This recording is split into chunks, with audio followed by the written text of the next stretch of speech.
This computer. That's the one. Oh, the crime is in progress. It's telling me. Okay, so where was I? Um, I've just lost my train of thought here. Could someone refresh what where I was in talking? Ah, yes. So we've looked at this biological point of view from the broad evolutionary point of view. Now we're starting to look at from a political point of view, and eventually we're going to start looking from a more like a moral or a sociological and psychological point of view, where we kind of drill down on something more and more intimate as we move forward. Um, Obviously, if you think about it, if we're thinking just for food for thought here, if we're thinking about an evolutionary perspective on human relationships, we're thinking on the level of the entire species, right? Which is to say, it's a really broad one. If we're thinking, for example, from a political level, we're thinking from the point of view of fellow citizens. And obviously, that's more narrow than the whole species, because if you look at the planet, roughly speaking, you've got it all divided up into various different nation states that all have their own laws. And to be a citizen in each one of those places, each one of those nations, is to be have a slightly different group identity and a slightly different set of things that bind people together into some type of unity or union, right? So, for example, when the Constitution of the United States says this document is instituted in order to create a more perfect union, well, that's certainly an important characteristic of our Constitution, of bringing the states together and all the citizens of the states together into one nation, which really means one political community. But of course, political community, by its definition, is determined to bring people of whatever nation it happens to be into unity. So then we're going to start looking at a more fine grained level, especially when we get to Aristotle's Ethics next week, in which we start to look. It's still going to seem a little impersonal. It's something about Aristotle, um, but we're going to start to look at the role of interpersonal relationships and his notion of friendship, and the role, particularly what is a friend, and connected with that, what is the role they play, or what is the important role they play in our lives, given that we assume that, number one, they're very necessary, and then number two, we also desire them. Those two issues of them being necessary and us desiring them are not completely separable, but they are a little bit different, and Aristotle will point that out, which one way of putting that necessity and desirability is to say we don't just need people, but we also want to be around people, and that's a little bit different. We have different types of dependencies or different types of needs, some more basic needs, and then some kind of higher needs, if you're familiar with like Maslow's hierarchy. And then as we go forward, we'll get to more of a psychological look, where we kind of drill into people's heads and their motives and see what makes them tick. And that's certainly in Aristotle, but it's not portrayed, dare I say, in the most thrilling way. So let me just make a couple announcements about next week. So I have put the assignment up for next week and the following week. Um, Obviously, your priority is the exam, number one, and number two. So we are going to have class next week at 7:30, because the ethics really, I think, demands some conversation about it, because it's a challenging text. And so I'm saying that now, that when you encounter this text, if you find it challenging, that's going to be true of everybody. And our goal is going to be to come out with certain really broad, basic understandings of the text, because there's a lot that can be said, but I think getting the basics is not too challenging. And also, Aristotle has his own opinions about things like human happiness and what a good person is and does, and then also, therefore, what human friendship constitutes. What is it all about? And so, there's one part of just understanding what he's saying in general terms, and then there's raising the question of, do we agree or disagree with him. And it's always kind of tough to completely disagree with Aristotle because he kind of covers all his bases.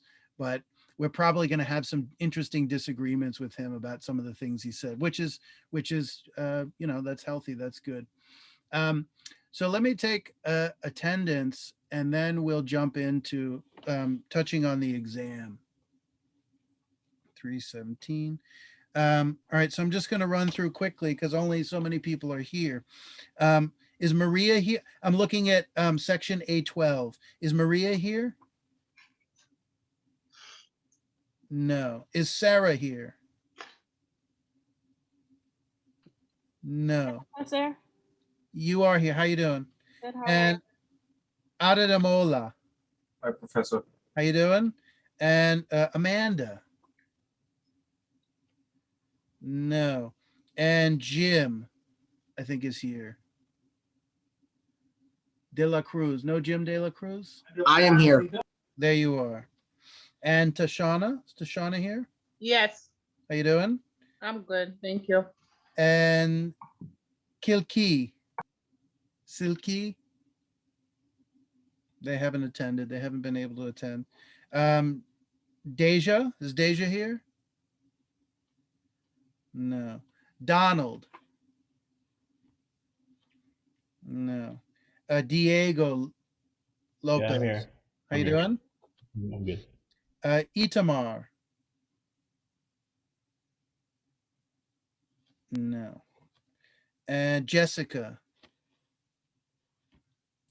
I'm here. How you doing, Jessica? Okay, thank you. And Michelle Otero. Hi, I'm here. Oh, you are here. How are you? Good. How And are you? Catherine Pichardo. No. Musadatu. No. I'm here. I'm here. You are here. Got it. And Francesca. No. Jenny Santiago. No. Nicholas Smith. No. Petula. No. Eliester. No. Emmanuel. No. Brahima. No. And Jeffrey. No. Okay. Other class. We're getting there. And Jessely. Present. How you doing? Dalen. Here. How you doing? Nurlin.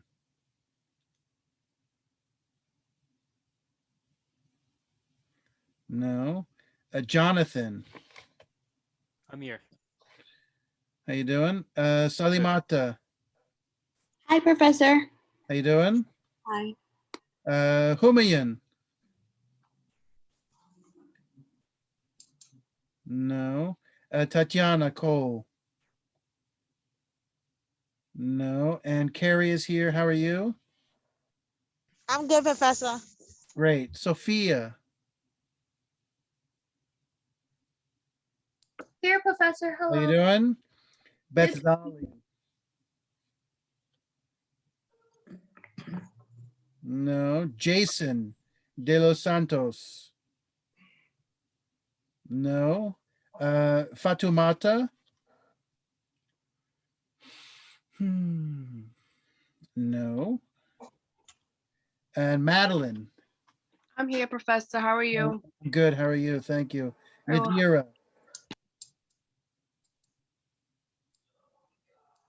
No, Nadira. Chervelle. No. And Omar is here. How are you?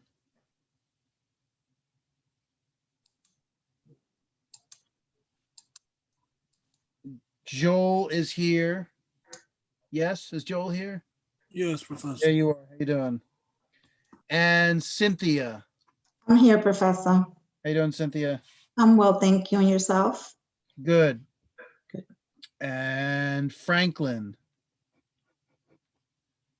I'm here. How you doing? Mario. No. Natalie Sierra.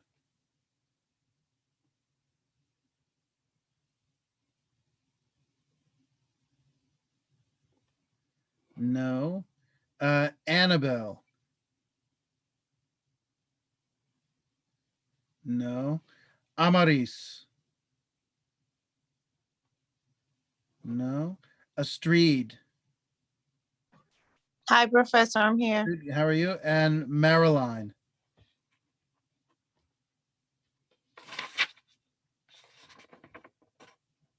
No. Um, Natasha Diaz, I know your name, but what class are you in? Oh, I thought you changed the schedule for today. I'm sorry. I think I misread the email. I'm in class. Hello? I'm in class. That's Tuesday, Thursday. Yeah. So we meet tomorrow night. This is my Lehman class. Okay, I'm sorry. Okay, that's why my email was not perfectly. I get it. So I think Anessa, same thing for you. Classes, you're Baruch, correct?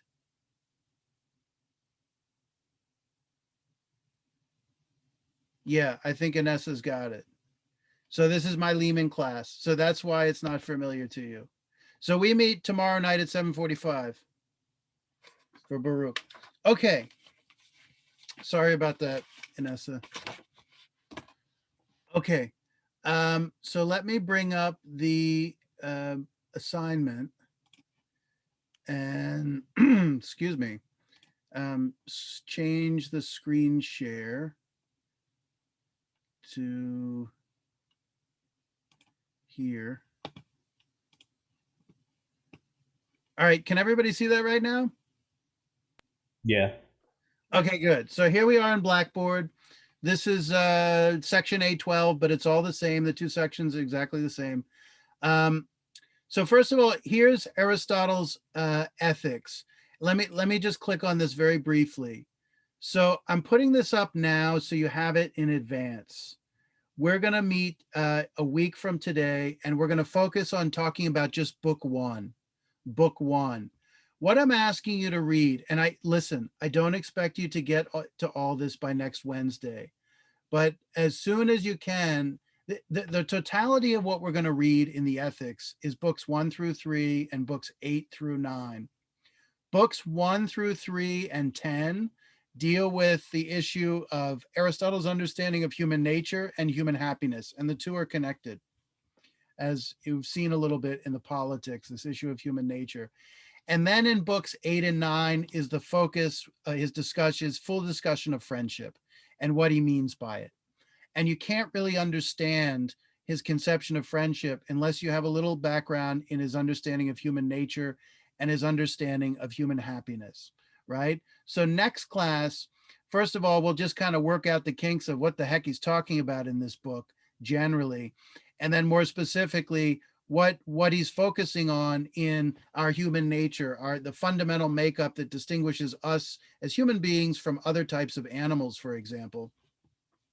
And then we'll talk about his definition of happiness and also what we think of it. And once we have that in mind, then let me see. So next week is, I think, our last week before spring break. So when we come back from spring break, I will expect everyone have read the assigned portions of the text so that we can talk about friendship, and that can really be the focus of our conversation when we come back from the break. Because he's got a lot of interesting things to say. Yes, he speaks in a kind of technical way, and he doesn't always spell things out, and this is part of the mystery of the text, but we'll kind of wade into it and address it as we get there. So the midterm, I've got it week 7 right here. It's due this Saturday. Again, let me just first say, if you have some type of issue with the exam, get in contact with me ASAP if you happen to need some type of extension because of some issue going on with your life or what have you, some complication. right? So just a reminder, I've got some rules of writing. I'll mention them briefly as we look at the exam. So I'll just open it up directly from Blackboard if I can get this thing to work.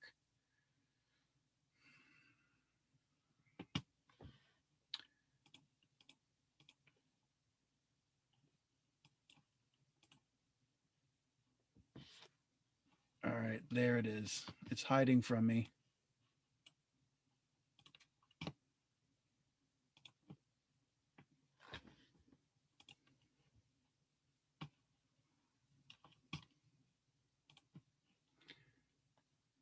And let me just, pardon me a second. Let me just go back here. So the key thing is, this is the exam that has the instructions and the questions. These are the videos, this just dealing with instructions and also the grading rubric, that's important. And then an analysis of the questions themselves. And then you're going to turn it in using the turn it in function. And let me just do this. This should be, I don't know exactly what it looks like from your end, but for me, basically, I have all your names here and you enter, you have your name here and then you just upload it. And then make sure once you've uploaded it from one of these things, you actually have to hit the upload button in addition to having selected the document from your computer that you want to upload. So once you've done that, you'll be able to press this button. And if you don't press that upload button, it doesn't upload. But otherwise, it's pretty straightforward. Okay, so now let me switch to the Word document if I can. I've got like 100 documents open on my desktop right now for various reasons. Okay, does everybody see that? Yeah. Yes. Good? Yeah. Okay, Yeah. thank you. Good. Yes, Professor. Good. Okay, great. Wonderful. So let me just talk about length. The length is established first just by the formatting. So I'd like you to use 12 font, that's standard font. I'd like you to use 1.5 spacing. Sometimes professors ask for 2 or 1. I'd prefer 1.5 for just for my own reading. I find that to be easiest to read.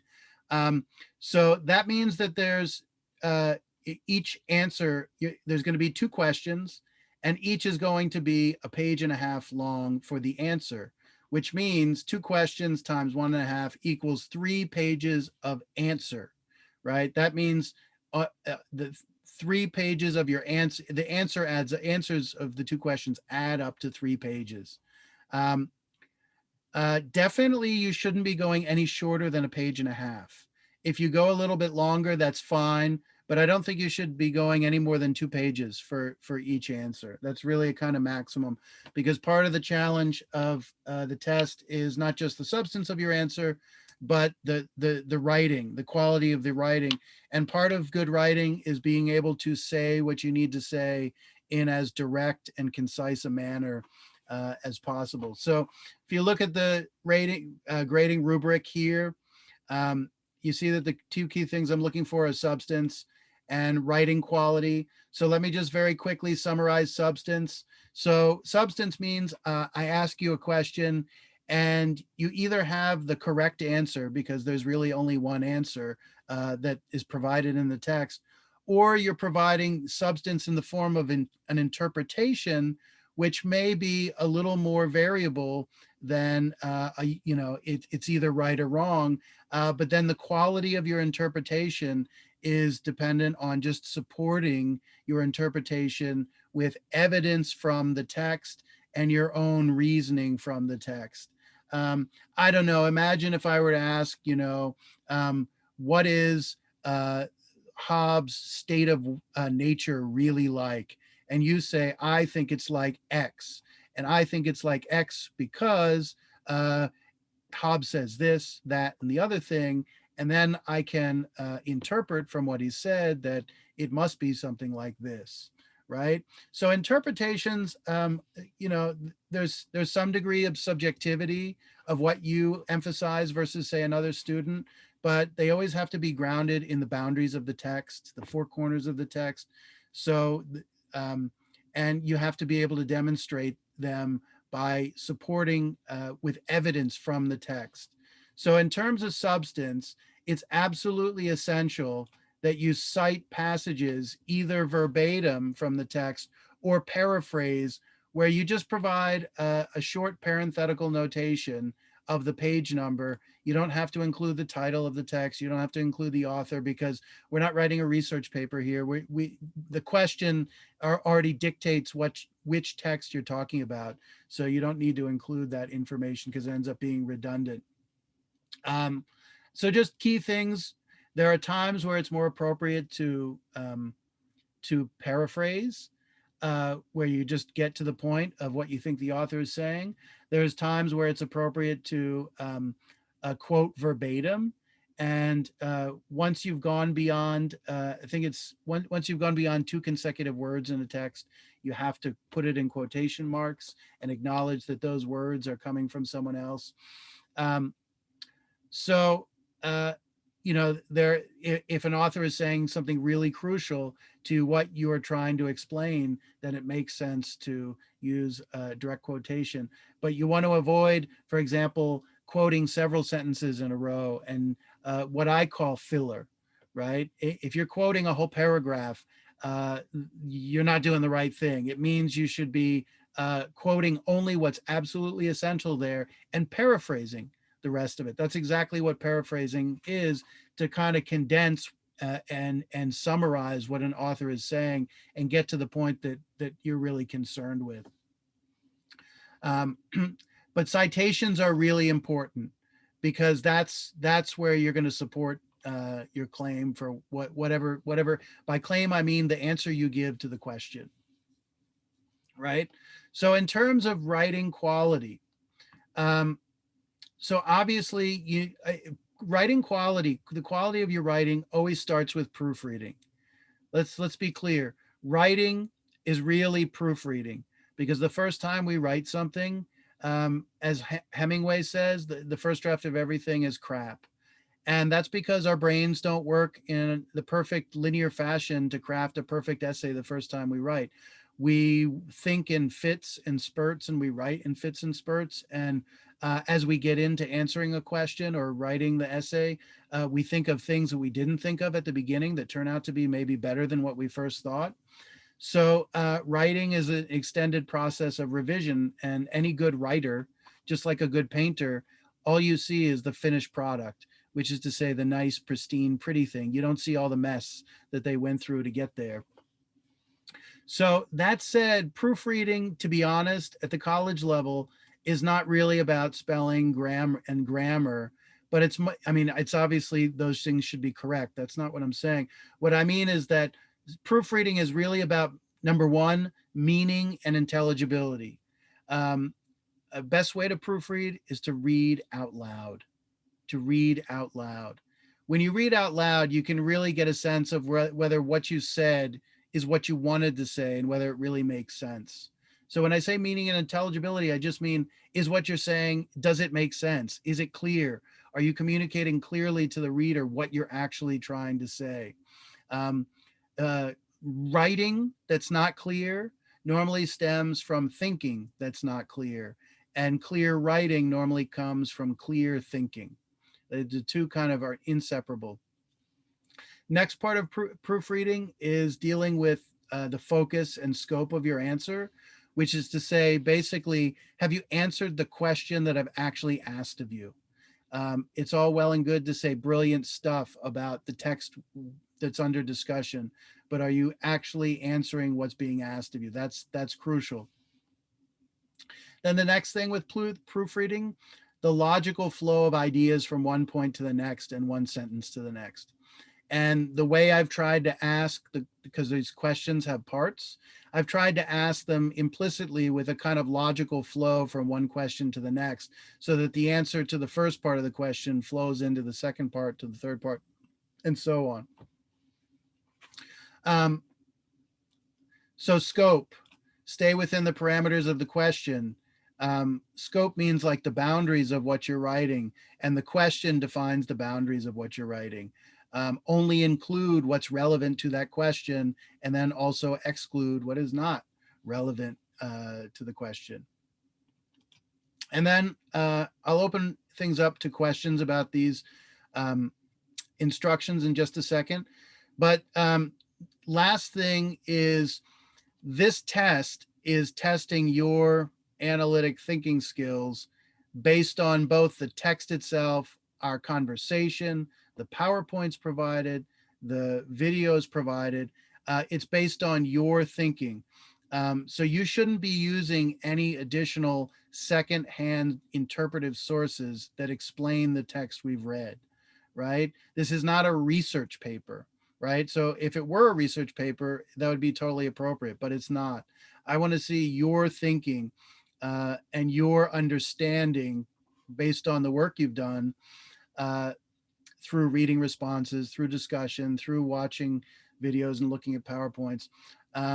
So you're not supposed to be, you should not use any under any circumstances, secondary sources outside of the things that I've provided. And please don't quote back to me anything I've put in a PowerPoint.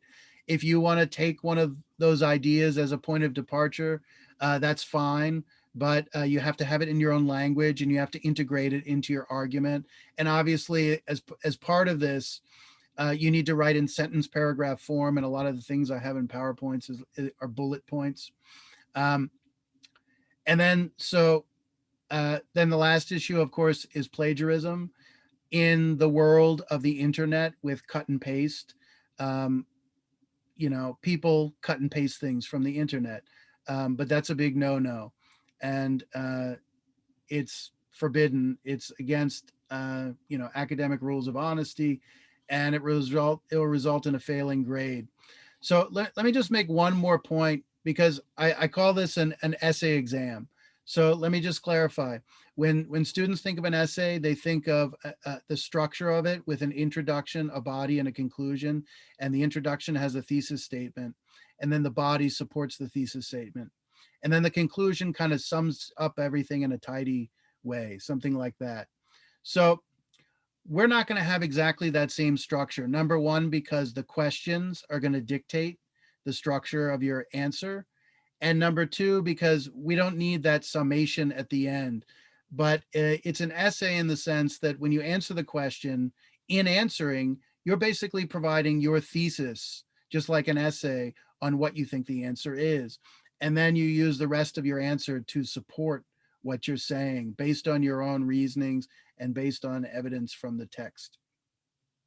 And what I also mean by an essay is just a polished work of writing that has that kind of logical coherence, that one issue, one topic flows into the next, and that you provide transitions from one topic to the other, or from one thought to the other, and so on. Okay, so any questions about the instructions?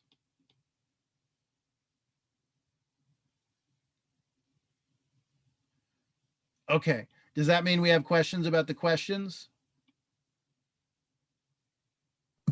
Professor, Yes, this is Cynthia, yes. and my anxiety has been off the roof after reading all these questions. I'm a little intimidated, I have to be honest. I know we discussed the questions and we went over the Sapiens, and I'm sure we're gonna go over the Aristotle, but this is my first time in college and this is intense. Oh, okay, so first thing, how do I want to put it? I mean, I just need you to be my builder of confidence. That's all okay, I'm. well, first of all, I grade essentially on a curve. And by a curve, I mean, every semester, every class has its own dynamic for whatever reason.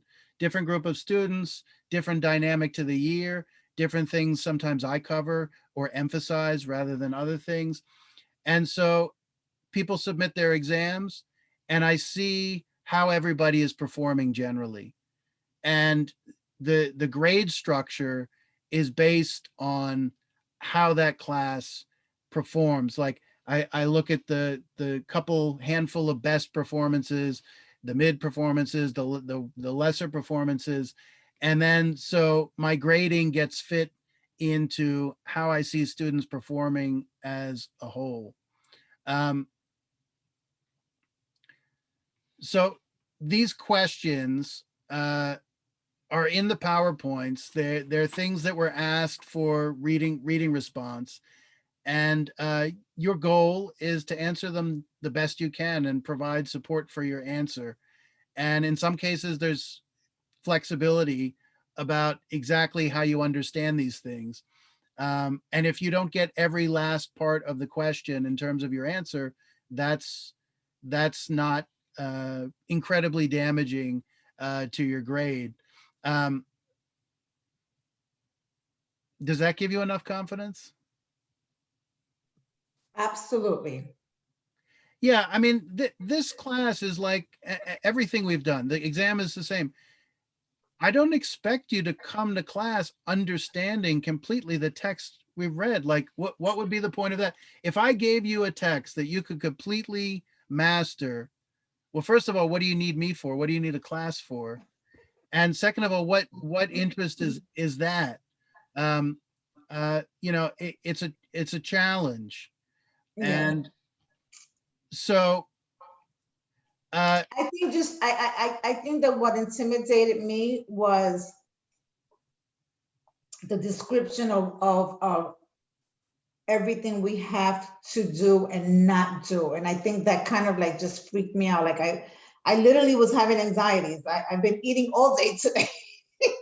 Oh my goodness. Anticipating, I'm telling you. Now I know But- you. I truly struck a chord to find out you're eating all day. I've been eating all day today.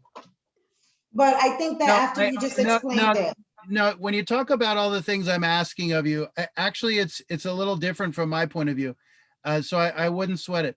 I try to be as absolutely clear about what I'm looking for in the exam. It's not so much that I'm trying to create more and more hurdles for you. It's that I don't want there to be any ambiguity about what I'm asking you to do or to try to do, right? Yes, I think after listening to you just now, I'm more at ease and I appreciate it. Thank you. Okay, good. You should be. So why don't we do this? I'll go through the Sapiens question, and then when we get to, and if anyone has questions, you let me know. And then as we talk about the politics, quite frankly, we can discuss this. So, I mean, you dare I say you're kind of getting some answers here, but you know what else are we going to do? So Sapiens author argues that at the center of human relationships, human community is language and the ideas that go with it, right? Language is like the glue that brings people together. Language and ideas are part of the realm of human culture, made possible by what is called the cognitive revolution. So the first part of it is just what the heck is the cognitive revolution and what does it have to do with human language and symbolic thinking? Right? That's fairly straightforward. What distinguishes human language? So this is connected to the previous question. What distinguishes human language and our ability to think from other animals? And then what are the two central functions of language as described by the authors of Sapiens? And by that, I mean, I think I've said it a few times, but obviously the central function of language is communication. And he talks about two modes of communicating with language and two kind of sets of types of language that help communicate things about the world to other human beings. And then D, so this is connected with C, explain how these two functions help us to create two different types of human communities, right? Let's answer this. What are the two functions? This was a reading response question. What are the two functions of language we're talking about? I remember this. Is it descriptive and Yes. Mhm. it's Very good. That's descriptive one. and yeah. And descriptive would be when. Wait. Descriptive, and what's the other one? I can't remember. Starts with a C. Socratic. It can't be cognitive. No, it's No. with a, Descriptive and what? from my other notes. All right, should I say it? Um, The Jeopardy music is playing. I'm gonna take a guess. I think it's creative. creative. Yes, you would be correct for 1,000. You go around, go and collect $200. Okay, so descriptive and creative. And you know, for 2,000, can anyone remember what the heck those two things are about? Descriptive language and creative language. Would descriptive be like you start off by describing, it's based on sounds? No. Could be sounds. What kind of things would you be describing? So, like, well, if you're Think describing about- like fear or something is dangerous. Okay, good. Right? So describing like states of the world, conditions around you, and think about this is an evolutionary perspective. The whole idea here is language evolved because it's advantageous to us as a species in keeping us alive and perpetuating the species.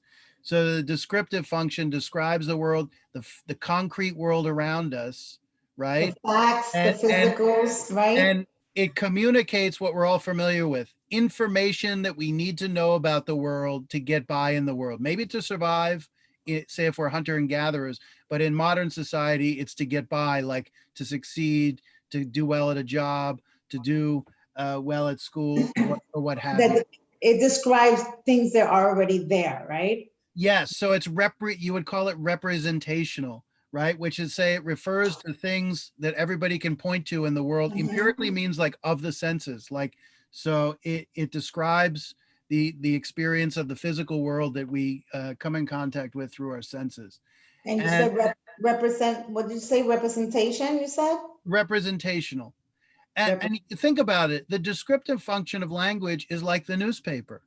The newspaper describes Mhm. what's going on in the world. You know, there's some pleasure in keeping up with it, but it's also just for, you need to know what's going on in the world because you need to get by.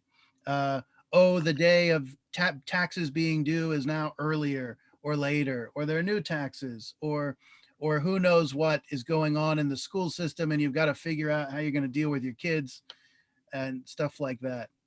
But you also mentioned with creative that it also had a lot to do with God, right? Okay, could. So let's talk about the creative function. What is that all about? What makes language? Wasn't it stories about gods? And Sorry, so that's an example. Can we define it? The creative function of Um, language? the beliefs, political boundaries. Those are all very good examples. What's the creative function of language? What can it do? What can it do? Communicates, right? Yeah, so the premise here with these two functions is that obviously both of them are for the sake of communication, because language by its very nature is to transmit communication to somebody else. Like from Right, the so- beginning to the end, like you start a conversation and then you end the conversation. Yeah, so what's up with the creative function of language? Anyone want to give a lifeline to Cynthia here? It's based upon myths, like it's a belief of myths. It's not really factual. A myth or a fiction? Okay, so you're all 100% correct, but you're giving me examples of the creative function. What are we asking here? What can language do?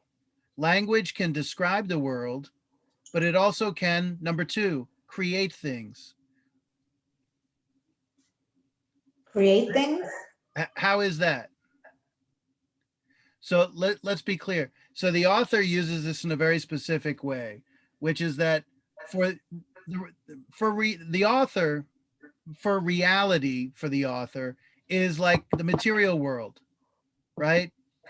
Things like corporations and nations and gods Gossip?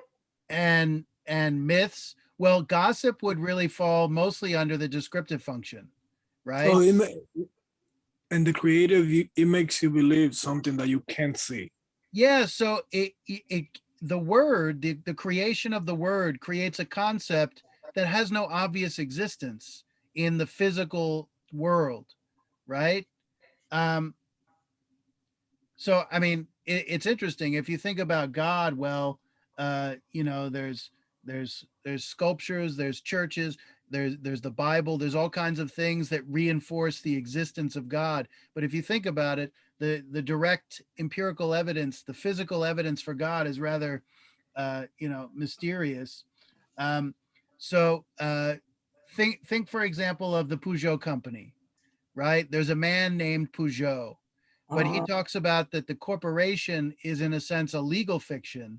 They come up with the concept in language, and then it does become a reality because they make things out of it. So for example, there's the line about the lion is the guardian spirit of our tribe. So, well, a lot that lion is not a physical lion, right? That lion is in a from the author's point of view, his scientific point of view, that lion is a concept, right? But then the concept is made tangible by, say, making sculptures to the guardian spirit of our tribe, and making paintings of the lion who looks over and protects our tribe, and having rituals where we make you know, religious offerings to the guardian spirit of our tribe. Um, you think of other things like the ideas of love or freedom, right? It's not to say that these, I think he overstates it when he says these things are fictions, but they don't have the same type of existence as, you know, a table or a rock, uh, or a bowling ball or something like that. They're more immaterial, right? Like for example, it's often said that the United States is an idea, or at least started as an idea. It's obviously something tangible, but I think the point is that the community of America came out of ideas that they were then realized throughout society, realized throughout American history, and then they kind of make them real. So the creative function of language. Um, So the big thing that the author talks about in one of the early chapters we looked at is how these two different functions uh, evolve, and human language evolved from apparently a more descriptive, being limited to just describing things, to a point where we had symbolic thinking that allowed us to create entities that seemed to be, dare I say, more imaginary. And the point is, he says, you're able to create two different types of communities based on them, the descriptive versus the creative. And once you get to creative language, you can create communities that were not possible with just the descriptive function of language. So we basically create serious concepts then with language. Yes. So concepts that don't have the type of tangible existence as like a table. Professor, Yes. you said that creative language was the creation of the word. Well, the creation of the word creates a concept that has no, and then I couldn't write the rest that you said. Well, it has no tangible existence, at least not at first. Thank you. So think about it this way: that if you read back, the author goes at great length to talk about the legend of Peugeot and the corporation of Peugeot, and he describes the creation of the corporation as distinct from the guy named Peugeot, right? He describes it as a legal fiction, right? Which is just a version of the creative function of language. So when they first come up with the corporation of Peugeot, it's basically just an idea on paper. I don't know, they write up some legal documents and they say, now you've created a corporation and it's official because you've handed the documents in with a lawyer to the government officials or whatever it is, with the business office of the government. But then once the corporation is created legally, it starts to become very tangible because you have car dealerships and the repair shop, and you have a showroom, and you have advertising, and you have cars, and you have all these things that start bringing to life what started out as just a concept or an idea.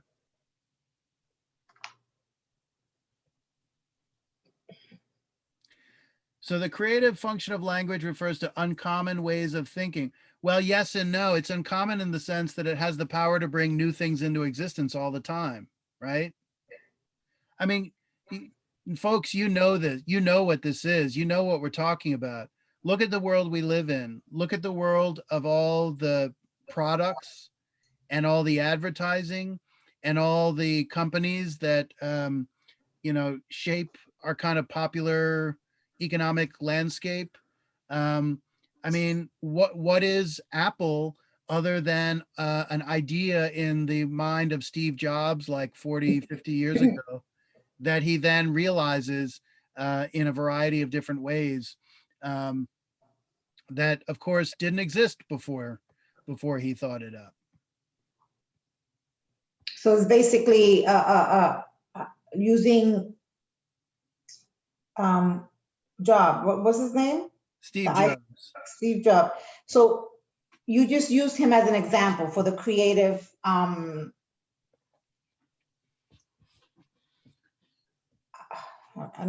trying to, I can't even come up with a question.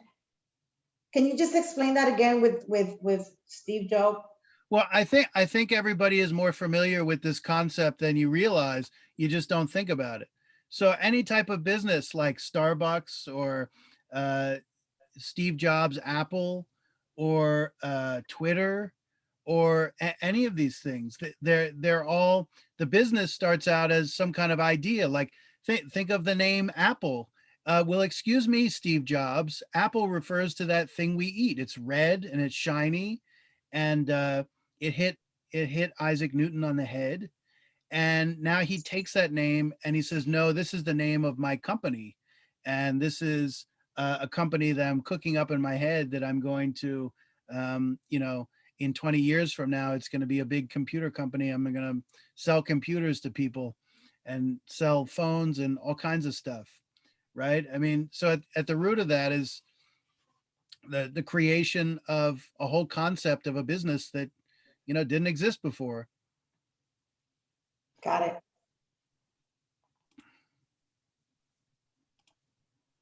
So, and yes, some of the big examples that the author gives are ideas like God.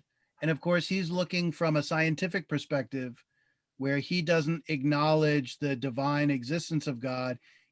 What he's saying is that God is just an idea in the heads of human beings. He's saying God is a word that is given meaning by human beings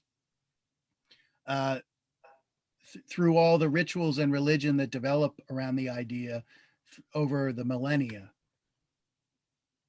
I got it. Or, he gives the example of like basically human rights or natural rights in the Declaration of Independence. Where did you find the right to life, liberty? This is actually one of the great questions in like political science for the last, and it has effects on American history and how we understand our own country. Where do you find these rights to life, liberty, and the pursuit of happiness? Are they written somewhere in nature? They're supposed to be part of natural law. You're supposed to be able to find them somewhere, but a lot of people would say you're just kind of inventing them with words. Anyway, what's the point of these fictions, as he calls them, or myths? He says they're things that bring people together. in a kind of unity, into community, and they're a kind of very powerful glue because they become the things around which we identify. I'll give you an example. We don't have a football league. Well, guess what? I'm going to create the NFL, and I'm going to create a team called the Patriots. And these, however many guys are on a football team, I don't even know, so many of them, 60 some or an 80 some at whatever time it is. I'm going to say you guys are not just a bunch of guys hanging out here with shoulder pads. You guys are now a team. You're called the Patriots, and we're all working for something called the Super Bowl that I also just invented, which is the goal of the game, to win the Super Bowl. And so all of a sudden they want to work real hard and together as a community, you could say as a little community, to achieve that goal. And it's been assisted by these ideas that bring them together that otherwise wouldn't bring them together. Without them, they wouldn't be brought together in the same way.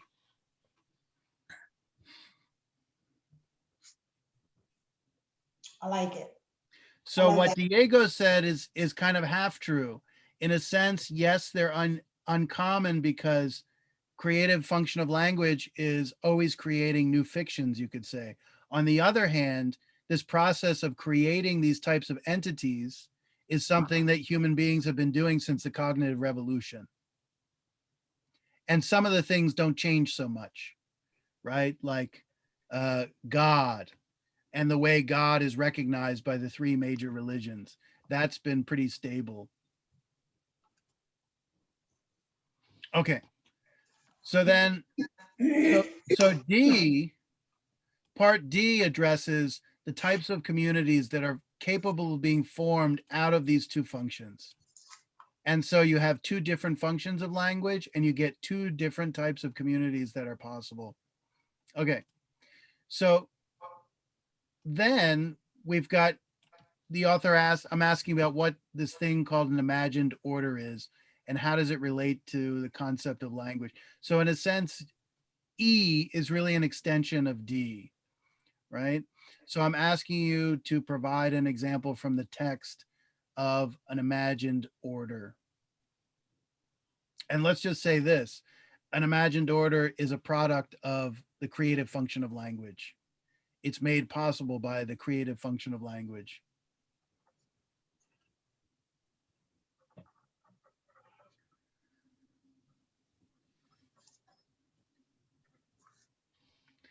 Shall we go on to the next one? Yes. Okay, good. Okay, so the focus for us of Aristotle's Politics is book one of the Politics, and really just, it's like the first 4 or 5 pages, maybe 4 pages of the Politics. It's a short section. So Aristotle's Politics is a book dedicated to explaining political communities. Political communities are a product of human nature because Aristotle claims that mankind is a political animal. And we'll have to talk about a little bit what that means. So first, how does Aristotle understand the concept of nature generally and human nature in particular? In particular, Aristotle calls a human being political animals. What does he mean by this? All right. So there's some of this discussion of human nature is in the videos and the PowerPoints that I've provided. Right? But he gets into a discussion of what distinguishes us from other animals that helps to illustrate what our human nature is, right? First of all, what separates us from the other animals as Aristotle understands it? Our speech. Yeah, so the Greek word is logos, and I know we've been using that as an expression in the beginning semester for rational account, and it's connected. And logos for Aristotle means speech and reason. So the human being is the rational animal, but when we say the rational animal, we mean like the speaking and thinking animal or the speaking and reasoning animal, right? Because speech is the medium that allows you to think, right? It symbolically represents things and allows you to explain things to other people or to yourself, right? So we're the rational animal.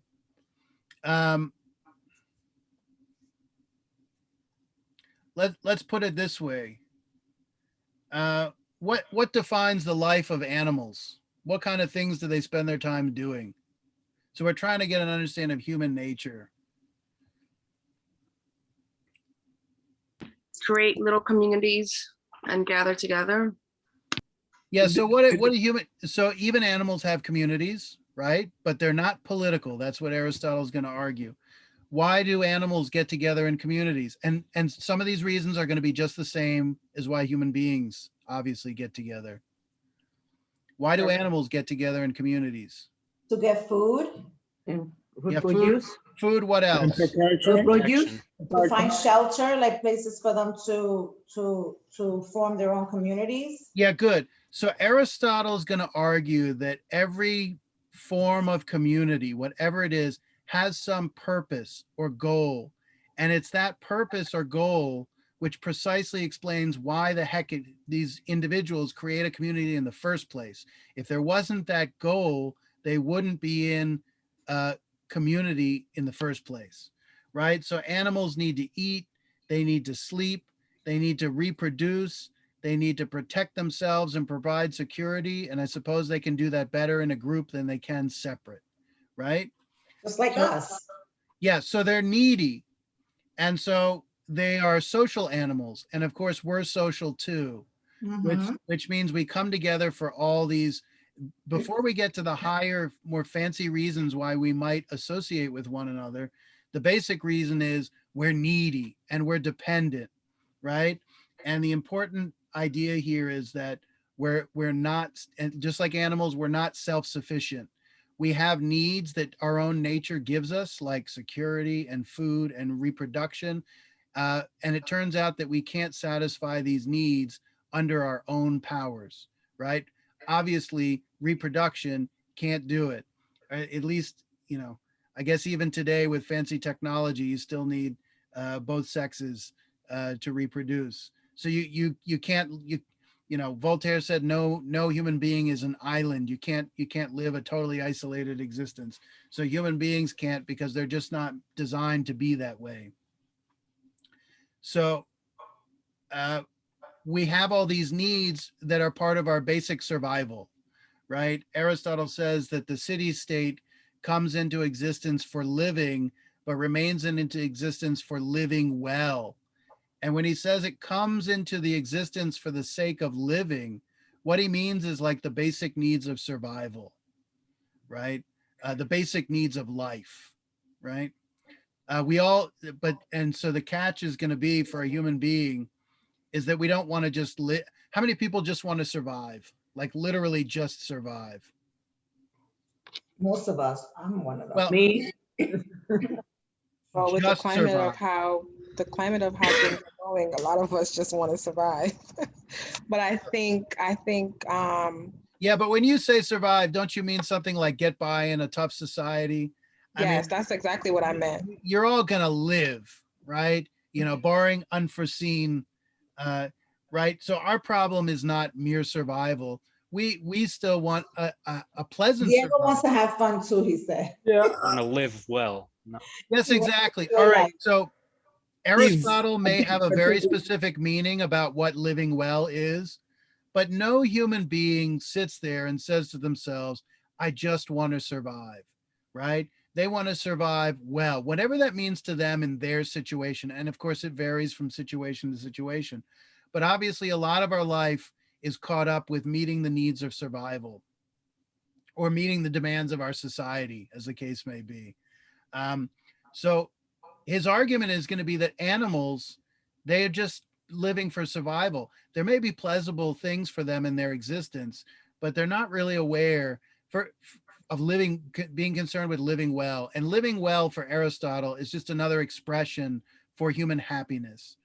And when we look at the ethics, we're going to see that human happiness is a really distinctive thing that only human beings can achieve, right? And it has to do with the thing that separates us from other animals. And what separates us is our reason and our speech. Our reason and our speech. So we don't just come together for, first of all, we don't come together for reproduction. We come together to have sex. Like when we look at the symposium, that will actually be really important. We don't come together like barn animals in the heat to reproduce, right? To be bred. But I mean, I'm under the impression that animals feel the same way as us, as far as, the sex aspect of, So reason. they read like romance poetry and they Oh, no, fantasize. no. Okay. Juliet fantasizes about Romeo in the wee hours of the night and things like that. No, so obviously the basic impulses there are the same, but we have a whole veneer of culture, right? Of stories like, say, Romeo and Juliet, or I mean, think of what Cardi B brings to our whole sexual imagination, right? Did you just say that? Professor, oh my goodness. Coming from you is like a shock. I've had some students who are really big fans of Cardi B, which really offended me because I was rather appalled by it, because I've seen a little of her, I guess it's called music, and her videos, and she's like turning the human being back into an animal, right? And the whole thing that makes love between human beings different and distinct and special is that we have a whole realm of culture and ideas and habits, and actually a lot of morality connect. A lot of what love relationships are have to do with morality, believe it or not, and boundaries and so on. And her videos seem to kind of strip everything back down to barnyard animals, behind the barn. There's nothing. It's so unappealing. It's amazing. But it sells, Professor. Oh yeah, Unfortunately. sure. That's so crazy. You're not the only person I've heard that kind of broke it. You broke it down with very, very much detail, but a Very friend of mine classy. feels the same. That's Well, so crazy. when you feel when you watch it and you feel your skin crawling, that's what you're feeling. I totally understand Right? where you're coming from with it, though, Because and it makes a lot of sense. This is a discussion we can get into going into friendship and stuff, but I mean, human beings have a higher opinion of themselves than they have of animals because we live a special type of existence. But the funny thing is, we don't necessarily always live up to our own identity, right? We have the capacity to be human beings, but we don't always act like it. Aristotle has interesting things to say about, human beings can be they can be angelic and they can also be diabolical because they have reason and because they have culture and everything.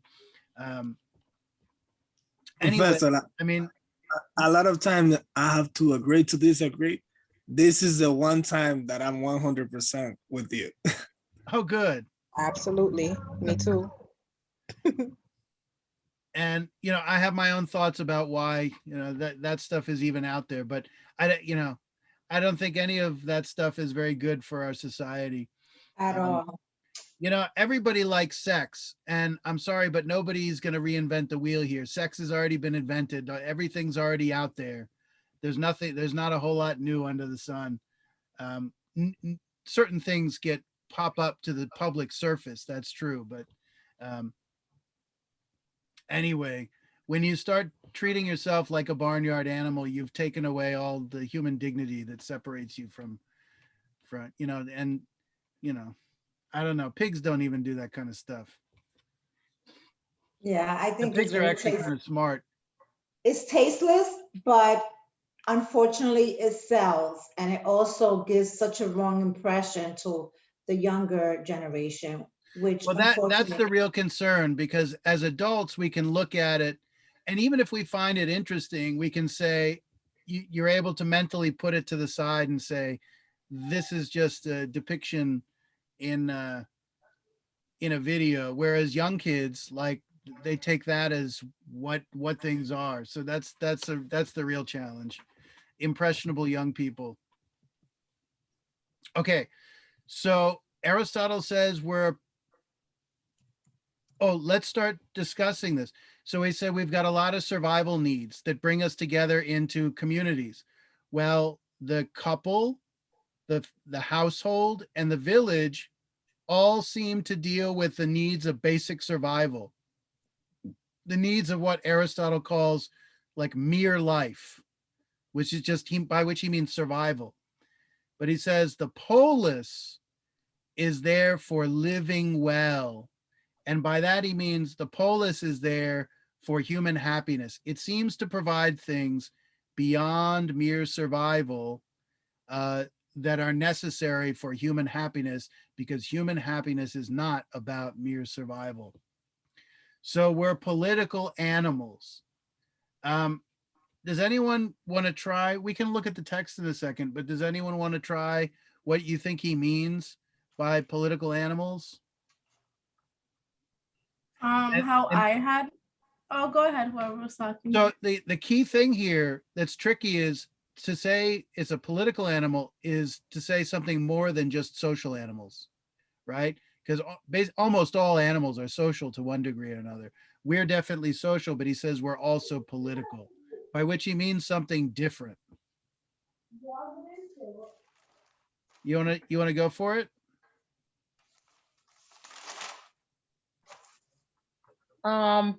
Political animals, because it has to do with laws and government you mentioned earlier.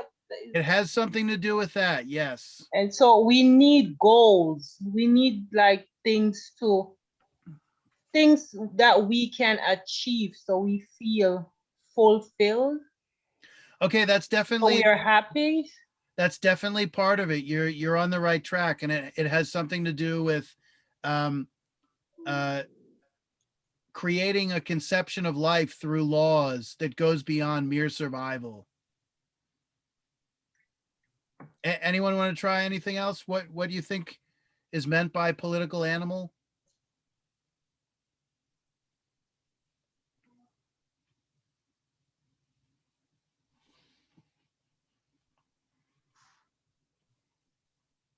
Okay, we'll come back to it. Yeah, so authoritative. Aristotle says something that's very, what is he saying, right? He says the polis is the authoritative community, the authoritative community. And why is it the authoritative? Because it seems to be the most important one, but it's not obvious why it's the authoritative one. We'll come back to that. So then Aristotle talks is it because they're involved with making political choices? Yes, it has something to do with that, which also means apparently in the other forms of community. They're the ones that make rules, right? Yes, and it's also the way they make the rules, how they make the rules. Because all the other communities live by rules too, right? The household. Yeah, but the polis is like the state, the city state, which is where can I just say where the government lives? Like they're the ones that make all the decisions.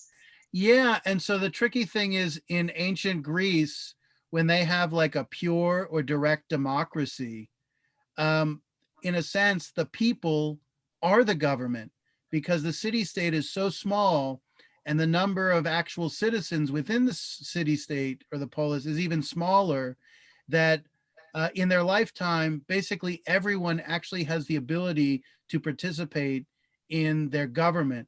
So the distinction between the government and the citizens is very tiny, and it's nothing like our system, which there's this massive government apparatus that in many ways is radically distinct from our everyday life, particularly if you think of Washington, D.C.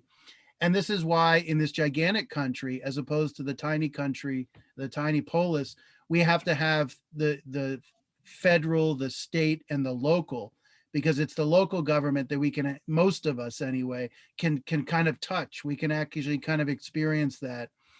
And as you move up the rungs, the number of people participating in state and federal gets smaller and smaller, which means more and more people are left out from directly participating, right? So the polis is a place where a citizen is almost like a politician, because a citizen is one who participates in making their own rules for themselves, right? So, you know, it's not so much today, you know, we have the man and the system, you know, the system is doing this to me. Well, in ancient Athens, while it wasn't perfect, it's got its certain structural problems, but I mean, there was a sense in which anything that happened in that polis, you know, you actually were a direct participant in, you know, the fate and decisions, and could take ownership of the decisions of the government because in a sense you were the government. I'm simplifying a little bit, but compared to the world we live in, it's just radically different. And probably the only comparison was like some small townships in the 19th century, like in New England in particular, where there was a lot of local involvement of citizens in, you know, determining the laws. And well, let me back up for a second. It seems rather boring to be talking about making laws. Like, what's so interesting about that? So we'll come back to that before we finish. Let me go through this. So Aristotle lists 4 types of human communities. What is the aim or goal of all the communities as Aristotle understands it? Why do people come into communities together into communities in the first place? What makes human beings social animals? What is the glue that keeps them together? All right. So Aristotle has 4 communities. Well, what are they? Male and female, the household, village, and then polis/state something. Yeah, polis or city state. Which is the political community, Yeah, the animal community. No, not yeah, animal. so the first ones are very similar to what animals do, right? The male and female to come together for a certain purpose. Well, what's the purpose? Procreation. Yeah, procreation, because they want to live. And he even gives an explanation, his explanation of why they desire to live. Like, what's the impulse behind it? They want to leave something behind. Yeah, very good. And you missed one part. The same kind, right? Yeah, leave something behind of themselves. Themselves. So it's like their desire to be immortal, in a sense, in the way that human beings can, at least one way, the most primal way, and also the fact that it brings in this idea of self-love, that we love ourselves first and foremost, and secondly that we self-love also includes that we love things that are like us, and the more that something is like us, the more we tend to like to love it. For you know, it's kind of like almost a form of flattery, but also I think it has to do with understanding things that are like us. We understand better than things that are not like us, because we kind of understand ourselves the best, even if we don't understand ourselves completely. So we love our lives, but we can't live forever, but we can have a child that's like us and it can live on and then reproduce itself. And that's like a kind of second best, since we can't be immortal. And what about the household? Why does the household come together?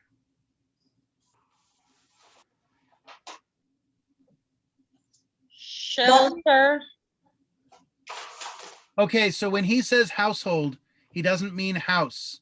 He means like the social organization of man and woman, and master and slave and the family.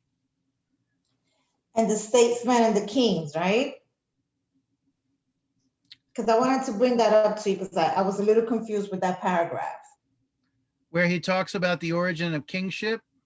Yeah, when he talks about those then who think that the positions of statesman, king, household manager, and master of slaves. Oh yeah. So there he's talking about the specific type of relationship people have, and he's making comparisons. But then he's also saying that it's not true, not to believe it. Yes. So we can look at that in a moment, but yeah, after. Okay. And actually that what he's saying there is not too relevant to our concerns. Okay. It just confused me a little bit. Sure, because he goes on digressions like that. Yeah. What's the function of the household? And by the household, I mean the social organization of husband and wife and children. And the husband is also the master to the slave, right? So in the Greek world, you have slavery, right? Like all the ancient world, like most of the world until the 18th century and 19th century. Is it the authority in the household, like the man holds the position and then the wife and the children and the servants? So that has to do with the structure. What is all the structure for? What is his basic premise? That these structures form to satisfy certain needs or to satisfy certain purposes and goals that life demands. And that's exactly why that's the seed that gives birth to these social structures to begin with. So that's the structure. Yeah, so the question is, what is the goal of the structure? What is the goal of the household? What is the aim? What is the telos, the purpose of it? Okay, so Diego said it. It satisfies everyone's needs. And he uses a slightly different expression. He says it satisfies everyday needs. So think about it. Literally, the male and the female, notice he doesn't say man and woman. Male and female, we're just talking about the biological imperative of sex, right? And the male and female come together, they reproduce. That's the need that they satisfy. But when you reproduce, there's a whole boatload of other needs that you got to come to terms with. And he's calling them everyday needs, like food and shelter and clothing. And that the household is like it has a mini division of labor that satisfies all these different obligations. He's living in a slightly different world where a household would be making a lot of the things that they need for daily life. They wouldn't necessarily be going to, I don't know, Target or Walmart or the shopping center for every last thing that they have. There would be a division of labor in the household to satisfy those everyday needs. And of course, you see that there's a family organization there, and it seems that the family is independent of romance, independent of feelings of love or images of what husbands and wives should be like. He seems to think that the family is just necessitated as a kind of instrument to satisfy all the needs that these people have now, and that's like the most efficient way to satisfy all the needs. It's a pretty cold-blooded analysis right now. And then a bunch of households makes what? A village. A village. So what's a village? It's just a bunch of households, and it seems to even apply that a certain relationship between everybody in the village. That there's initially a handful of households, and what do those households do? They produce offspring, and they create more households, and then those offspring create more offspring, and they start to kind of proliferate, and then you get a whole village of which is basically a kind of extended family. So in the village, it seems like everyone's living a tribal existence. And we can talk about that more in a second. What's the function of the village?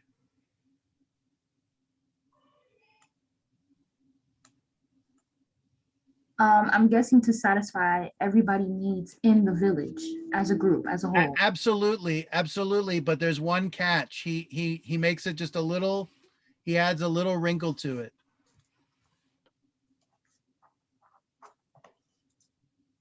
They share.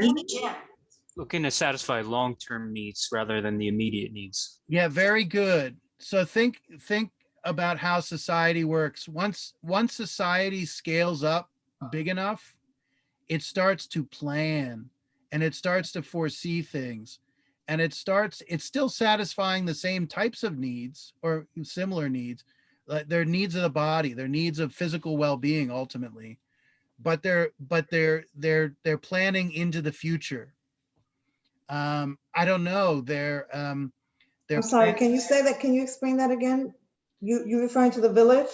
Yes. So it says their goal is to satisfy not everyday needs, but long-term needs.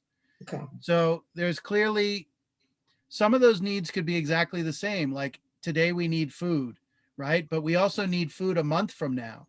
So we need to start planning and organizing our society to be able to provide for it down the road, right? So maybe we're going to farm this way, and we're going to plant this way, and then we're going to be harvesting in the fall many months from now, and then we'll have food stored away from the winter during the winter when we can't farm anymore. Or there could be other types of issues that emerge. Uh, uh, I don't know. They realize they need to build a dam, or they need to realize they start to realize that if they want to maintain the level of food production, they need better irrigation, or maybe they realize the need to develop like a military or a class of people who are going to be warriors, because now that they're a big community, the community next to them sees them as a threat because they've gotten so big, or things like that. So you just imagine longer term needs of life that are all about the survival, not just of an individual, but of the whole community, that they have to prepare for, and that they're using rational foresight to figure out how to satisfy.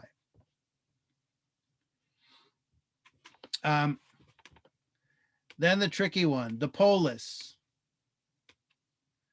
What's the function of the polis? What's the purpose of the polis?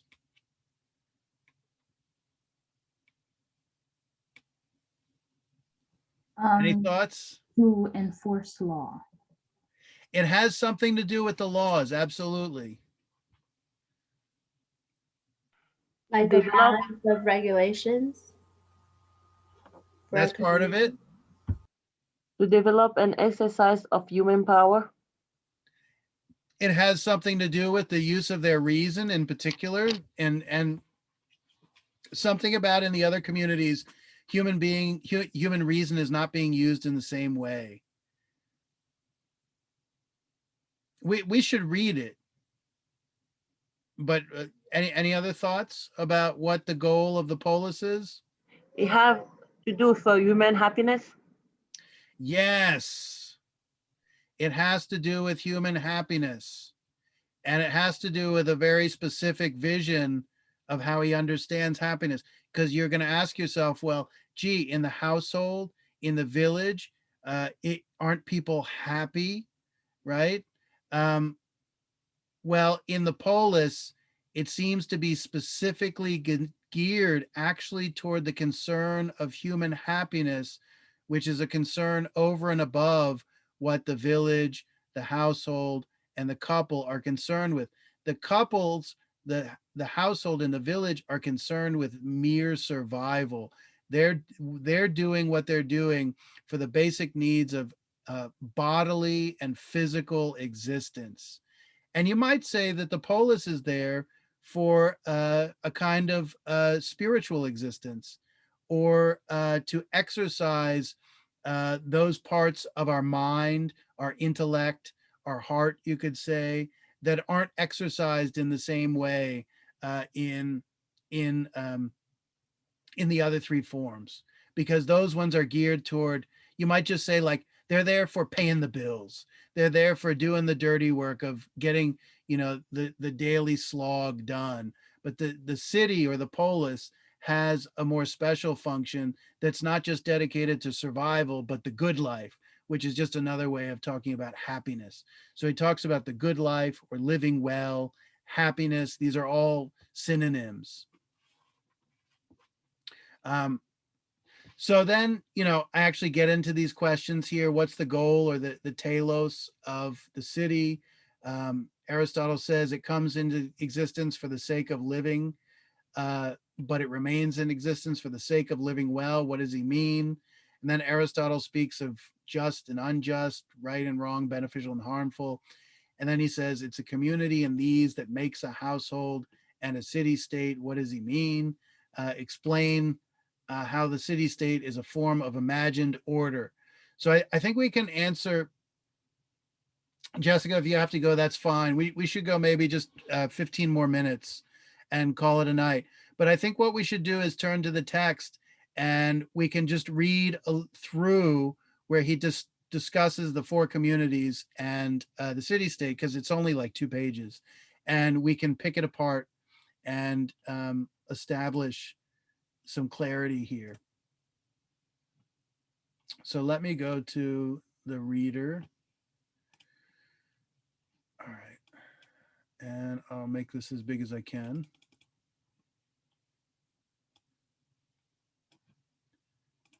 And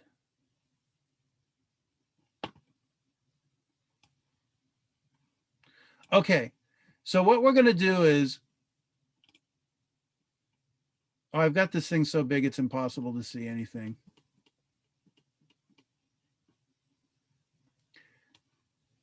Let me just, one moment, let me get in my own book. Chapter 2.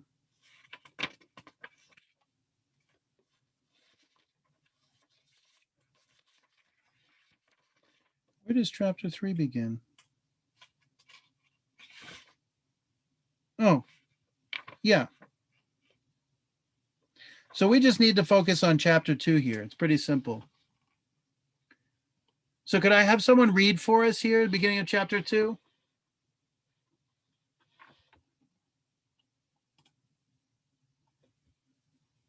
Just the first paragraph? A little bit more, but if we want to change readers, we can do that. Okay. If one were to see how these things develop naturally from the beginning, one would, in this case, as in others, get the best view of them. Okay, First, let me just make one little point about Aristotle's concept of nature. For Aristotle, the concept of nature, there's like the nature of a thing is what he's really talking about. And for Aristotle, particularly things that live, their nature is developmental, right? And he could be talking about a human individual in their development from, say, a child to adulthood, or he could be talking about, here he's talking about the development of human communities.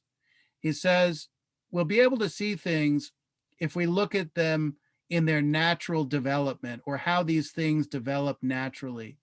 And so the natural development he's going to talk about is going from the male and the female and procreation to the polis. That's for him the natural development, because the politics is not about individual life. When we get to the ethics, he's going to be focused on individuals' lives. But here he's looking at the life of the group, or the life of the collective, right? The life of the community, right? Okay, I'm sorry, you want to keep going, Dalen? sure. First, then, those who cannot exist without each other necessarily form a couple, as one, female and male, do for the sake of procreation. They do not do so from deliberate choice, but like other animals and plants, because their urge to leave behind something of the same kind as themselves is natural. Okay, great. Let's just stop right there. So he talks about female and male. He doesn't even talk about man and woman, which are like social roles or social stereotypes, right? He's just talking about biology, right? And this is what connects us with other animals. So he says male and female for the sake of procreation. And he says, why do they do it? He says they do not do it from deliberate choice, but out of necessity, right? Which is to say, we don't have a choice to procreate. Okay, in the modern world, some people don't have children, but his basic point is if humans don't reproduce, the species dies off, right? So somebody's got to reproduce. And in the ancient world, obviously, without modern healthcare, producing children was absolutely essential to the survival of a community, something we don't really think about today. But he mentions the concept of deliberate choice. And the interesting thing is that necessity, if it's out of necessity, it means you don't have a choice. So procreation is a necessity. The household is going to deal with things that are necessities, everyday needs. The village is going to deal with necessities, longer term needs. And what's interesting is they don't have choices in these things. These things are dictated. But when we get to the polis, the choice is about whether we have this law or that law. or we think this is good and this is bad, or this is right and this is wrong. These are going to be the results of deliberate choices made by a community of citizens who get together precisely to consider and choose the laws they want to live by. And we'll get to why that's so significant. I have a question. Yes. So, are you trying to say that like the female male household village differentiates from the polis in terms of like whether it's more community or individual? Like, well, I mean, they're all communities because they're all bound together by some goal, or what he calls a telos, a purpose. Um, when you say individual, what do you mean? I meant in terms of like when you were talking about the polis, we decide whether we want to follow those rules, or is it more like the rules are placed and we have to follow the rules? Well, let's put it this way. I think he seems to suggest that it's not until the polis that we have this kind of freedom about shaping our own lives through deliberate choice. And that deliberate choice is going to be manifest through the process of politics, of making laws, right? Think about, I don't know, hunter gatherers in the ancient world. You imagine how informal their rulemaking must have been as they went through the trial and error of discovery of what worked and what didn't in their daily lives, right? Aristotle argues that with the polis, for the first time in human history, I mean, he's simplifying here, but he gets at a basic truth that the city, the polis, is dedicated towards citizens as politicians coming and lawmakers coming together to talk to each other about how we say making laws, but what are they really talking about? They're coming together to talk about how they want to live together as a community, which means that the central function, well, it's an acknowledgement that they're free to choose and make different choices. So they have, it seems that they have a freedom in the polis that they would, you would call it political liberty or political freedom. Political freedom is like the freedom to wield political power and to shape the way people live, to shape your own lives through the laws you live by. We'll see that in the household. Well, I think we all know it ourselves. We don't get together with our parents and say, hey, we'd like to live in this whole household differently. How about we have a whole different set of laws? And how about we make the household democratic so that the children and the parents each have one vote or something like that? The parents will say, are you kidding me? This is my house. And in my house, this is how it's going to be done. And there's no deliberate choices, at least not any, not significant ones. Does that kind of answer the question? Yes, thank you. Okay. Do I keep going? Yeah, please. Okay. And two, as a natural ruler and what is naturally ruled to, I'm sorry, and what is naturally ruled do for the sake of survival. For if something is capable of rational foresight, it is a natural ruler and master, whereas whatever can use its body to labor is ruled and is a natural slave. That Okay. is what.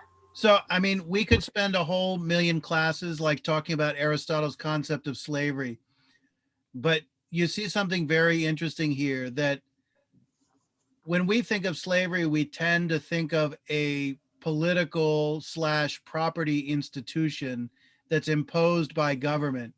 Here, what he's talking about is people's capacity for reason, right? And for example, in pre-Civil War America, people were enslaved simply because the color of their skin as a convention, having nothing to do with who they really were and say their level of intellect or their capacity for reason. Now, obviously, none of us are satisfied with the fact that Aristotle talks about slavery, but he has his reasons for doing it. But what he calls a natural slave is someone who's actually who's not sufficiently rational, who's a slave to their passions. And the irony is, if you think about that, people who are in the elite echelon of society can be just as enslaved to their passions as, someone at the bottom of society. And someone with great intellect and rational foresight can be someone who's at the bottom of society. So he's talking about something slightly different than what we'd normally think of. Okay. That is why the same thing is beneficial for both master and slave. Why don't you just skip down to this, the third paragraph right here? Okay. The first thing to emerge from these two communities is a household. Okay, question. I What is can't the see the two, rest. what are the two communities that make the household?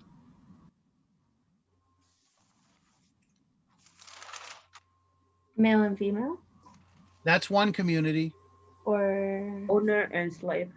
Yes, so male and female and master and slave. And his idea, based on his own experience of the history of his own society and the ones he was exposed to, is that this forms the division of labor, these two communities that can satisfy all the needs of the household.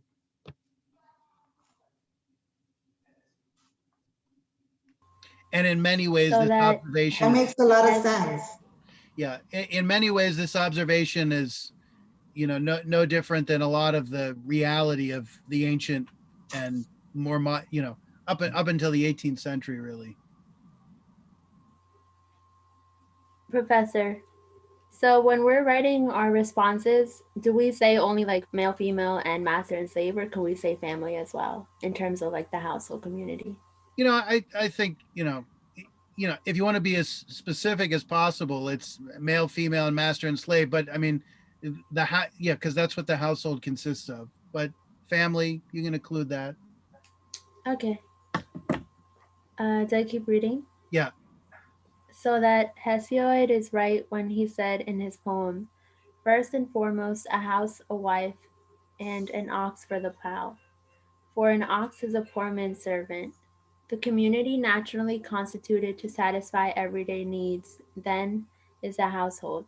Its members are called meal sharers by Corondas and manger sharers by Epimenides the Cretan. Yeah. But the first community constituted out of several households for the sake of satisfying needs other than everyday ones is a village.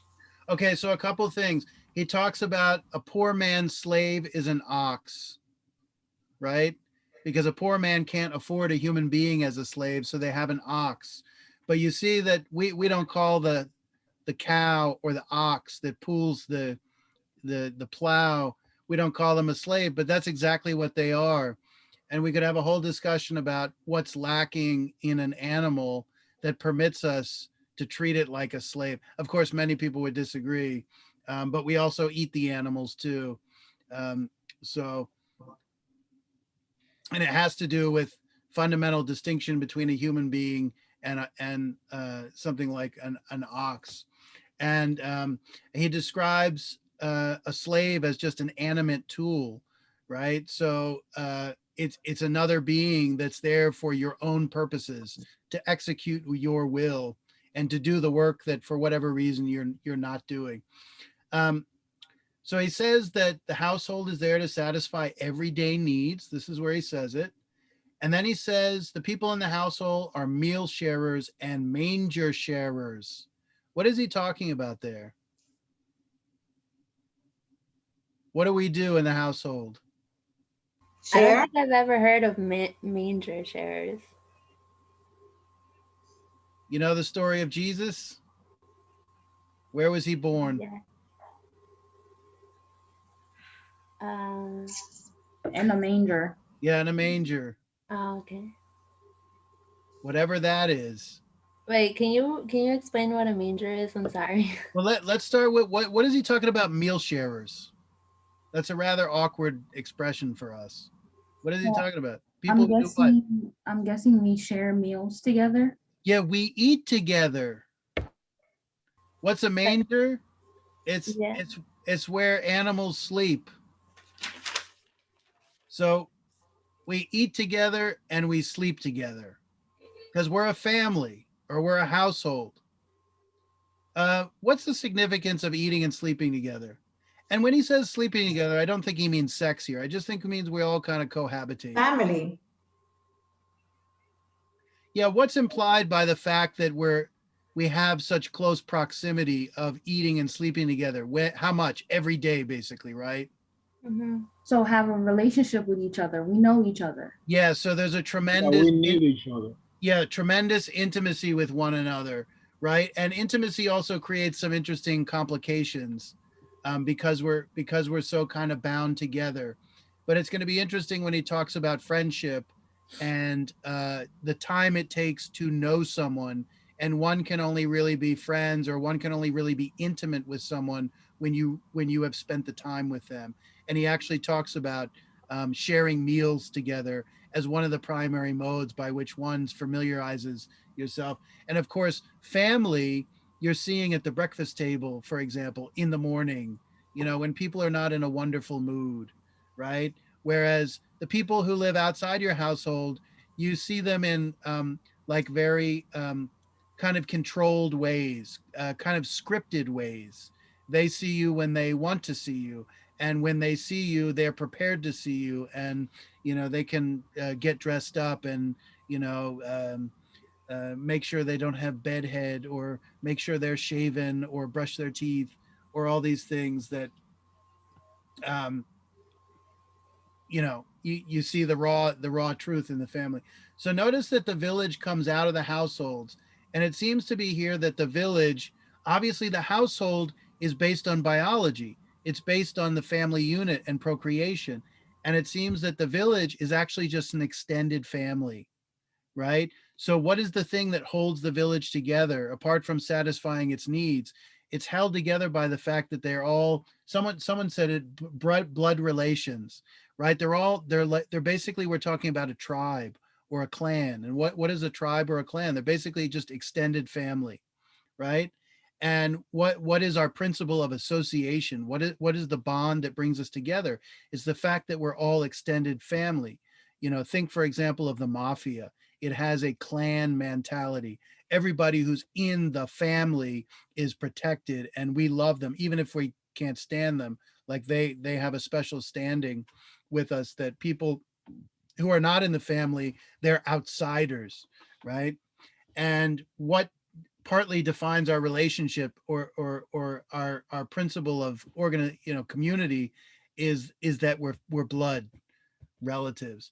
And when we get to the polis, we're going to see that that's the principle of association, for lack of a better word, is not going to be family. It's not, the polis is not going to be tribal. We might even say it's a diverse society in which the relations are going to be between people who are not related by blood.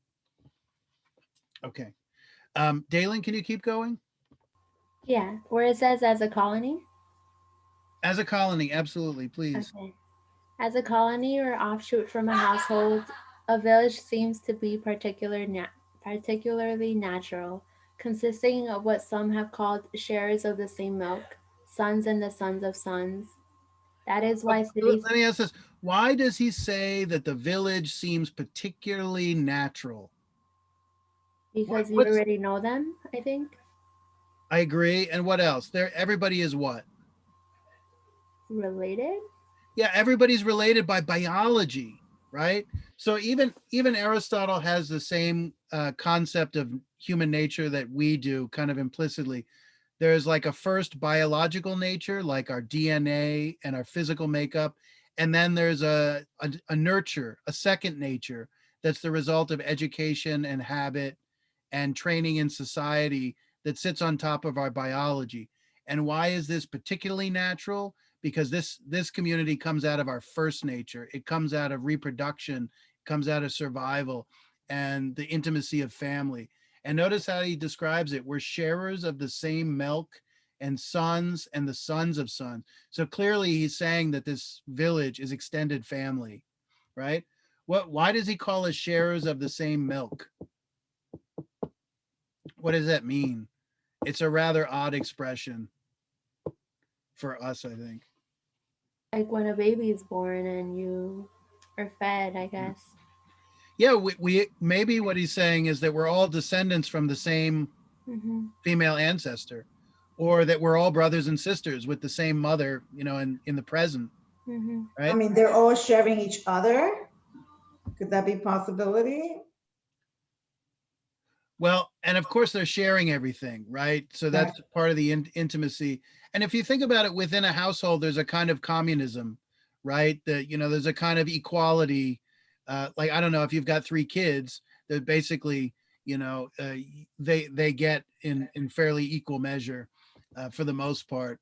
And I think that this sharers of the same milk refers not just to like biology, but also I think the ideology and the beliefs, that they all have the same worldview. They all have the same outlook.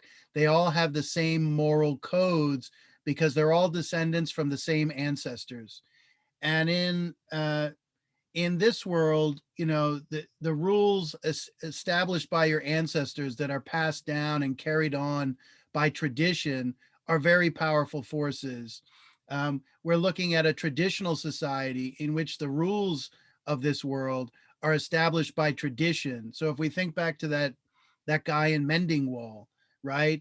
He won't go behind his father's saying. Well, the big thing is he accepts at face value his father's kind of principle about walls, and he follows it because following the tradition in his eyes is the right thing to do. And so what we seem to be looking at in the village is a traditional way of life in which the rules that we live by and follow are the ones that we've been handed down to us by our forebears, by our father and our father's father. And what's the challenge here? That in a traditional society, there's always some mechanism for questioning the tradition that's been handed down. And there's always times of rupture where people can't follow the tradition for practical reasons. But on the whole, there's no well-developed mechanism for living how you want to live, right? You are supposed to follow the tradition that's been laid down by your parents because their parents laid that down for them, and so on. So what do we see lacking in terms of the rules of this world? There's no deliberate choice. There's no public debate about what the rules are going to, imagine going to your parents, let's sit down and have a democratic debate about how, what my curfew is going to be. Right? Your parents are going to say, sorry, we get 5 votes and you get 1, or something like that. Can you keep going, Dalen? Yeah. That is why city-states were originally ruled by kings, as nations still are, for they were constituted out of people who were under kingships, for in every household the eldest rules as a king. And so the same holds in the offshoots because the villagers are blood relatives. That is what Homer is describing when he says, each one lays down the law for his own wives and children. Okay, when he's talking about kings, what is he really talking about in the household? The father? Yeah, he's talking about a kind of patriarchal figure who doesn't act democratically, because a king is a monarch, right? Is a rule of one. Democracy is rule of like many or rule of everybody, a rule, and so in the household, there's no democracy. There's a king, there's a patriarch who dictates, and he's explaining that the whole idea of kingship, when it became, like a king governing like a large body of people, it's basically an analogous to a patriarch ruling over their household. And it basically, as the household extends, they just become the head of this larger household. Their kingdom, you could just say, is a big household. You want to keep going? For they were scattered about, and that is how people dwell in the distant past. The reason all people say that the gods too were ruled by a king is that they themselves were ruled by kings in the distant past, and some still are. Human beings model the shapes of the gods on their own and do the same to their way of life as well. A complete community constituted out of several villages, once it reaches the limit of total self-sufficiency, particularly speaking, is a city-state. It comes Okay. to be So two things. He says two really important things. He says the city state is the complete community. And then he says this is a community that's self-sufficient. Very quickly, because we're running out of time here. The complete community seems to have to do with it's self-sufficient or complete, and they seem to be kind of synonyms, to be complete or self-sufficient, in that they provide for all the needs of human existence, not just some of them. The previous three only provide for survival. They're geared towards survival. They may have things that go beyond survival, but they don't have institutions that deal with those things in particular. The city state deals with all the dimensions of the human being and its needs, and particularly not just survival, but happiness, right? And happiness has to do with not needs of the body, but needs, Aristotle would say, of the soul, of the mind, of the heart. Things that are like, you might even say, the icing on the cake of life. You want to keep going, Dalen? yeah. I think I left off. Comes at- to be. Yeah, okay. It comes to be for the sake of living, but it remains in existence for the sake of living well. That is why every city-state exists by nature, since the first communities do. For the city-state is their end, and nature is an end. For we say that each thing's nature, for example, that of a human being, a horse, or a household, is a character it has. I can't see the rest.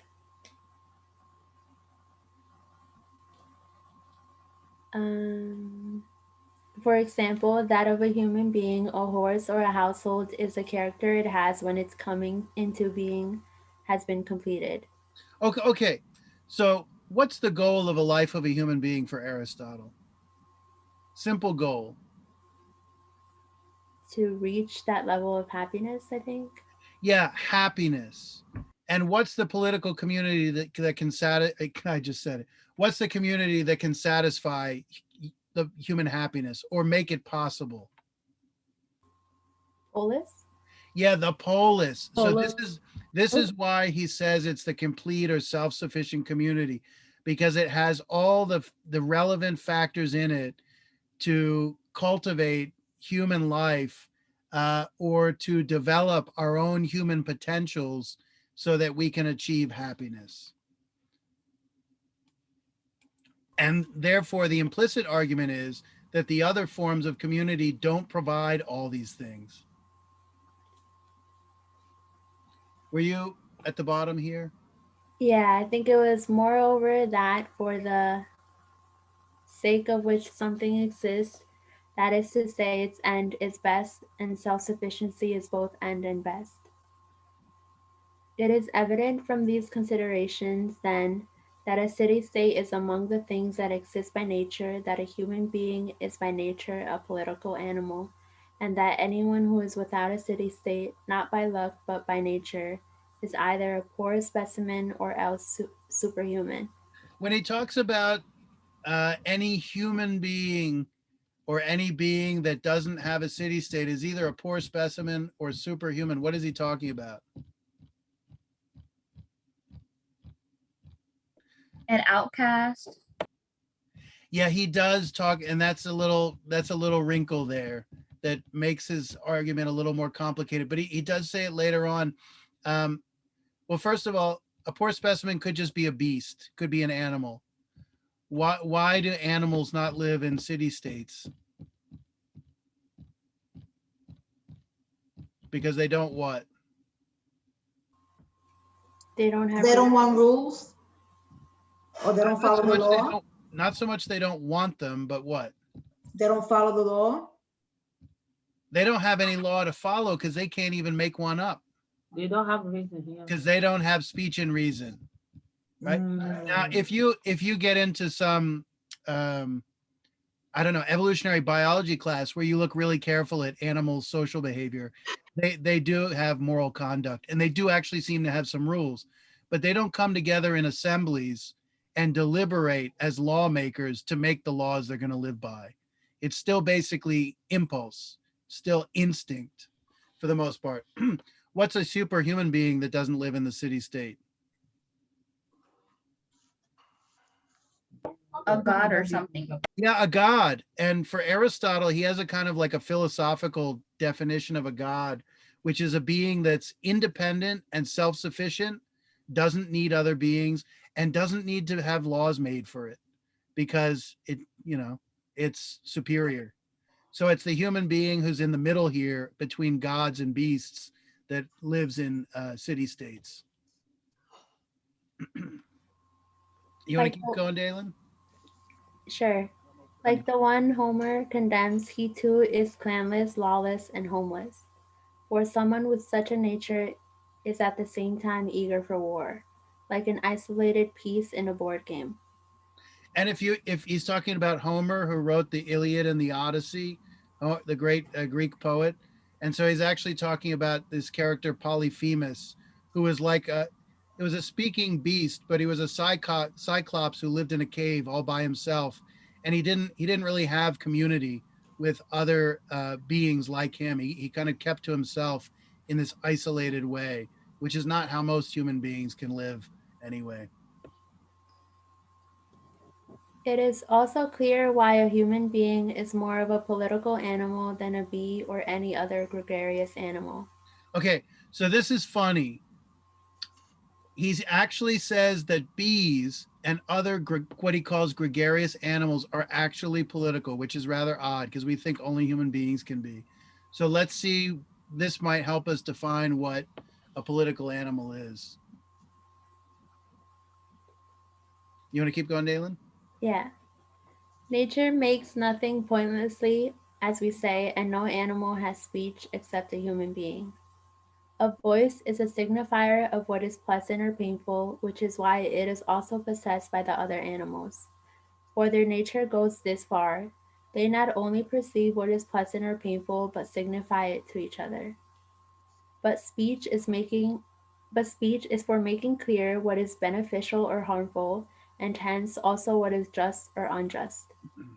For it is peculiar to human beings, in comparison to the other animals, that they alone have perception of what is good or bad, just or unjust, and the rest. It is community in these that makes a household and a city-state. Okay, great. So just a couple points here and a couple questions, and we'll call it a night. So bees, why does he call them political animals? I think it's this, because they don't just have a role within a small subsection of the beehive. Like that would be like a household, right? They have a role within the totality of their community. I don't know if you've ever seen a beehive. There are worker bees and there are queen bees and bees that do this, and they have a whole sophisticated division of labor, and all their actions are dedicated not towards some subsection or household of the beehive, but they're dedicated to the well-being of the whole beehive. And my impression is that's why he calls a bee a political animal, right? So, I mean, for example, we have lives within our families, and then we have lives as citizens, right? And to the extent that we have lives as citizens and carry out actions involved with other citizens that shape how we live as, say, a country, then we're acting politically, right? Otherwise, we're just acting on the level of the household, which he seems to say is not political because it just has to do with satisfying everyday needs, right? Okay, so what do we do? He says an animal has voice, and he distinguishes this from speech, human speech. An animal can signify what's pleasant and painful, right? But speech is for making clear what? The benefits and harm. Yeah, what's beneficial and harmful, and what's just and unjust. So we could say speech is for identifying what's right and wrong, good and evil, just and unjust, right? So obviously good and evil have a relationship to things we experience as pleasurable and painful. But you'll notice that what is good is not always pleasurable, and what is bad is not always painful. That's the problem. Like, for example, there are a lot of drugs that feel really good, right? But the problem is they're bad because they'll kill you, right? So there's a tension there. And what do human beings do with speech? They use the creative power of speech to code everything as good and bad, right and wrong. Maybe we're talking about good and bad in some serious sense, but we could even be talking about good and bad in some kind of more trivial sense. Like, I think this is good and I think this is bad, so I feel like doing this instead, right? Rather than some kind of deep moral sense. So language has the ability to code everything with concepts of good and bad, which you could argue is part of the creative function of language, right? Because what there really are their pleasures and pains. Those are the physical realities of life, pleasures and pains. But then we create these concepts of good and bad to be associated with certain pleasures and pains. Okay. So he doesn't talk about it quite here, but in book 3, he talks about what citizens do. What do citizens do in a polis? So basically, they go vote, and they're basically what's important is to them is the laws of the city. So that's what Okay, great. And let's just clarify when you say vote. So they're not voting for representatives. We have an indirect democracy. So when we go vote, we elect other people to go and speak on our behalf. We've like authorized them to carry out our will in their in their name, or their will in our name, to make laws, right? So And this is for the community, right, Professor? yes. So it could be voting, but more specific, I mean, as part, what we mean is like voting on what are the laws going to be, like the way the Senate or the House of Representatives votes on laws, as opposed to voting for people to then go and make laws. And as Aristotle understands it, the primary function of the political community is to make laws by using what? By using their speech, which can code things as just and unjust. And what are we actually deciding when we make laws? We're actually deciding what we believe as a community is just, or what we believe as a community is unjust. The very fact that we're making laws by choice, publicly, deliberating with one another, arguing with one another, trying to persuade one another. The very fact that we're doing this, it means that what is right and wrong is actually up for grabs, that it's not spelled out in advance. In particular, it's not spelled out in advance by tradition, right? This is a very different type of society than the household. The household says this is right and wrong because the patriarch of the household said it's right and wrong, and my grandfather's grandfather said it was right and wrong, and that's just the way it is. And the authority for the rules is based on tradition and how old they are. Here, the authority of the rules is based on reaching a consensus. So the rules that are authoritative are whatever we've agreed that we've decided to live by, right? So it's not a traditional society at all. You might even say it's a society based on reasoning, or reasoning together about how we want to live, right? So in a sense, it's a rational society. And I mean that in a very kind of simple sense, that people come together to talk to each other about what the laws should be, and then we decide on them by reaching a consensus, right? Well, basically, they're compromising with each other. Yeah, so obviously when they persuade, they have to respect the fact that each person has political freedom or political power to, and you have to respect their say. So you need to take votes and so on and so forth. So then the question is, and this is it for tonight, and this has been very good. what are we really doing when we're making laws? Because that sounds kind of dry and stale. I don't know, making laws doesn't sound very interesting, and it doesn't seem like such a big aha moment. But it is when you think about what laws really are, especially the fact that we're making them. Imagine our class of 30 people went off and lived on an island, and then we sat around and say, okay, we're all on an island together. We need to make laws for each other. And what the hell are they going to be? Right? What are we really doing when we're making laws?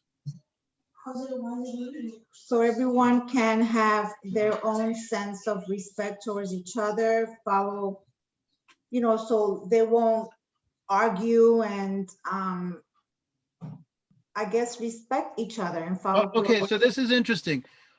If we were asking this question of Hobbes, what is the function of law? His answer would be something like security. We need order in society. We need security. And by having laws, we keep everybody minding their own business and doing the right thing and, not stepping on each other's toes. But Aristotle gives a slightly different answer, and maybe a grander, a higher answer than just security. What are we really doing when we're making laws? What are the laws an expression of? Any So thoughts? basically keeping people from doing things and getting away with it. Yeah, so that's kind of Hobbes' answer. And my argument now is that Aristotle frames making laws in a kind of more elevated way, something beyond just mere security. So is it to keep everybody happy? Think about it. The laws here are not just for the security and mere life and preservation, self-preservation, they're for the good life. What are these laws really a manifestation of? Not just security and self-preservation, but what? The well-being of everyone in the community. Yeah, and let's just use another word, the happiness of the community.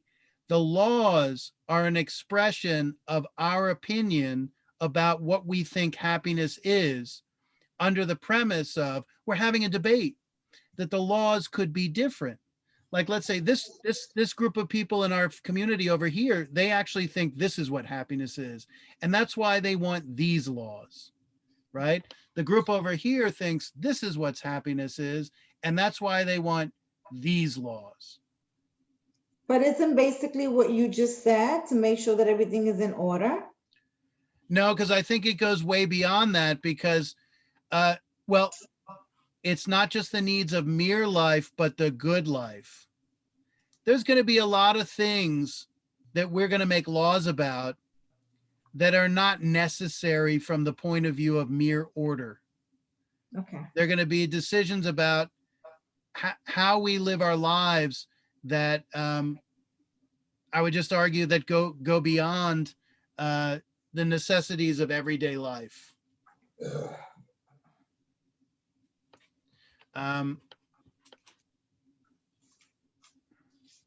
Because I'll give you a simple point. If the laws were just about necessity and what has to be done for survival, there's not going to be a whole lot of debate about those laws. Like, I don't know, there's an army forming on the other side of the hill, and we need an army of our own. We need to recruit and train soldiers and raise money for it. There's not going to be a whole lot of debate about whether we should do that because it's necessary. And the very idea of it being necessary means there's not much choice to it. But I think what Aristotle is saying, I mean, let's think about this. Every society around the globe lives a different, they're shaping with their laws how they want to live. Every society around the globe has to deal with issues of security and well-being because that's human existence. But they also have different sets of laws which express their different understandings of life and their different points of view. I don't know. Do we want to be a religious community? Do we want to have religious freedom? Do we not want to have religious freedom? Do we want to have free speech? Do we not want to have free speech? There are things that start to go beyond just like the basic necessities of survival. So for example, like laws put in place for drunk driving.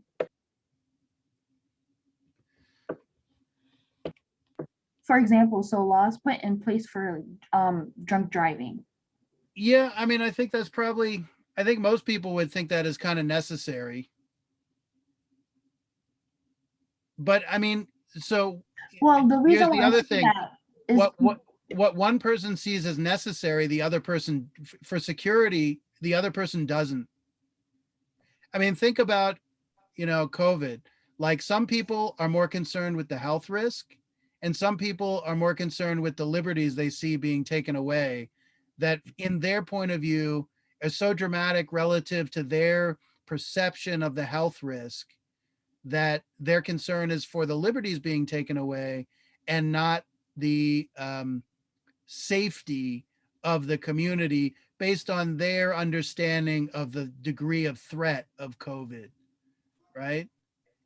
So there's a real debate. I mean, see, both sides see things as necessary, but they don't see the same things as necessary. I admit, I wish I had a better example. Professor. I have Yeah. a question. Um, Go ahead, Aileen. I just have a question. So, are you saying that, let's say, the debate that is made between the people in the community, based on the needs that need to be satisfied, like you're going more into like your soul, mind, and heart, like you mentioned before? Is that what you're trying to say?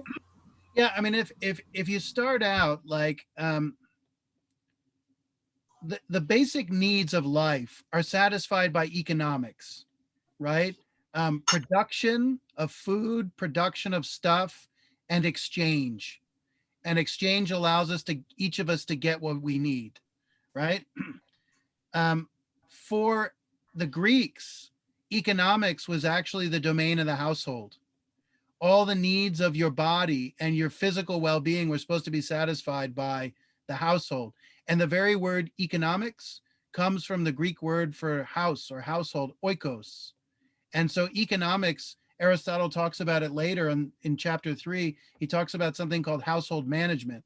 Well, in Greek, that's actually economics, by which he means the household satisfying our basic needs. Therefore, politics deals with things that are beyond just merely the allocation of resources that help us get by. It's something higher. So it could be education, it could be religion. We might call these things necessities at the end of the day, but they're not necessities in the same way that the physical needs of the body are necessities. Does that make sense? Yes. Yes. Sorry, I was taking notes. No, it's great. So, okay, Cynthia, you can go ahead and ask your question. I don't want to keep asking more. I think I forgot. So I don't have anything else specific to say, so we can call it a night. But if there's still a couple of questions, please ask. So for the midterm, you said that there was no, like, you don't really require an intro, body, and conclusion. You want more just like answering the questions, and by answering them. Yeah, and I think, instead of like an intro, I mean, we all know what the question is. We know what the text under discussion is. You start with the general and then you get to the specific. I think that's an important thing to keep in mind. Mm-hmm. Okay. I think I'm good. I just want to clarify. So basically, the same outline, because what I was gonna do is go on Word and write out my response on Word, but keep the same format, just the same way how you had A, B, C, have it so you can clearly see that my answers. Okay, that's a good question. So let me just go back to the exam. I think it's really wise to use this as an outline, the way this is broken up. However, when you submit your exam, I don't want you to leave the questions in between your answers, right? I want you to leave the whole question right at the beginning and then answer after that, and not to have the A through E or the letters in your answer. I'll be able to figure out what to I'll be able to figure out what you're talking about, but you can, but you can use this as a guide as you write your answer. It's just when you complete it, don't leave those in. Yeah, don't add the question into the essay, right? Yeah, just leave the entire question at the beginning. Okay, I understand. So basically, answer the questions, and because when you look at the questions, they flow, like you said. So when we take away the A and B and then strictly answer the question, you'll be able to get it. It'll be like a paragraph. Yes, yes. And oh, so I mean, definitely your answer should not be one continuous paragraph. Your answer should be broken up based on the various topics that you touch on. And also by using the paragraph, you know, just indenting, you're signaling to me you're moving on to the next part of the question. Okay. Professor, Yes. you said you wanted it to be like, because what I have written, I have everything done already, but I still have some changes to be made. For question 1, I left it how it is, and then I wrote my answer at the bottom, but my answer for 1 is just one big long like paragraph, and that's where I talked about all of the points. Is that okay, or do you want me to break it up like No, you should definitely break it up. I mean, because part of the writing is just structuring it. And I mean, technically, if you look at the little blurb I give you on the kind of rules for writing, I mean, a paragraph should stand as kind of one connected series of thoughts, and each sentence is a thought. And so once you're shifting to a slightly different topic or a different aspect, you should be starting a new paragraph. Now that could be as simple as just breaking the paragraph off and indenting. You might not even have to do any additional writing to make a transition or anything like that. But they should be separated. Okay. By paragraph. And so, and as you know, I said, some of the questions easily bleed into the others. So I'm not telling you exactly where you have to have a paragraph break. I mean, you read and you see where it seems most obvious, but definitely it shouldn't be one single paragraph for a page and a half or 2 pages. Okay, sounds good. Thank you. Yep. Okay. Thank you, Dalen. Thank you for reading. You did a lovely job. Have a good night, everyone. And with that, have a lovely night, everybody. Thank you for hanging in there. I hope that was helpful, and you did a really lovely job. And good luck on the exam. If you have questions, you just send me an email.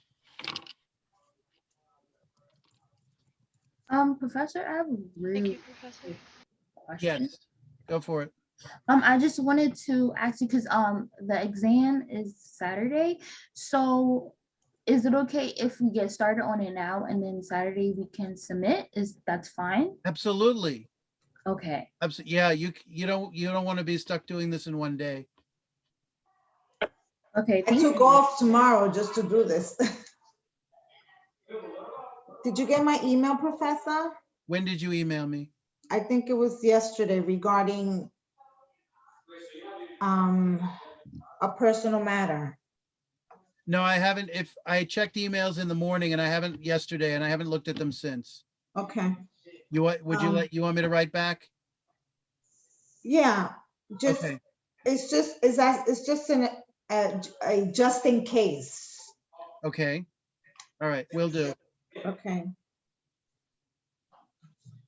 So just to make it clear, so that means we have until 11:59 on Saturday to hand it in. Got it.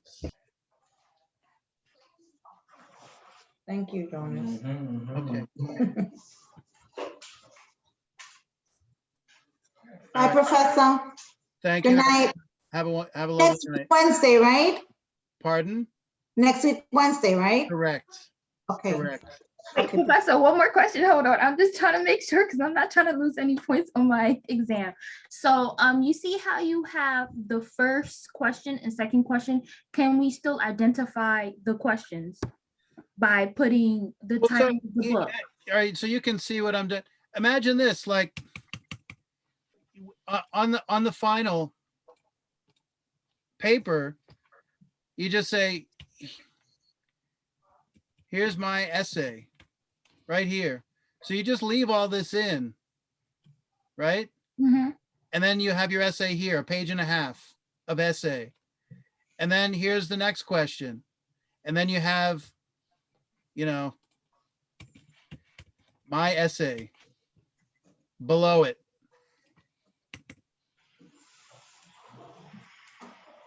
Wait, hold on. You lost me a little bit. Okay, so with before we start our paragraph by answering the questions, we could put on top of it my essay for each question. No. Section, I'm just saying, leave these questions in and just begin your essay right here. Oh, so wait, so we could copy and paste this questions on there, but then in the bottom start, or? Yeah, so don't think too much. Don't overthink it here. Of course you can use this document. That's what it's there for, right? So just you leave the question right here and you write your essay beneath the question. Oh, gotcha. Okay, got it. Okay. All right. And that way, as you write, you've got the question right above you to refer to. Or if you want, you can use this as an outline, but I'm just asking that when you finish, that you take the outline out and you just leave the essay. Okay, I understand now. Okay, so we don't have to copy and paste and open another Word. We could just use the document as it is. But just like you said, here's my essay and follow your directions. Got it. Okay, good. We good? Yes. Thank you All right. so much. Great. Yes. You're very welcome. Have a good night. You too. Thank you.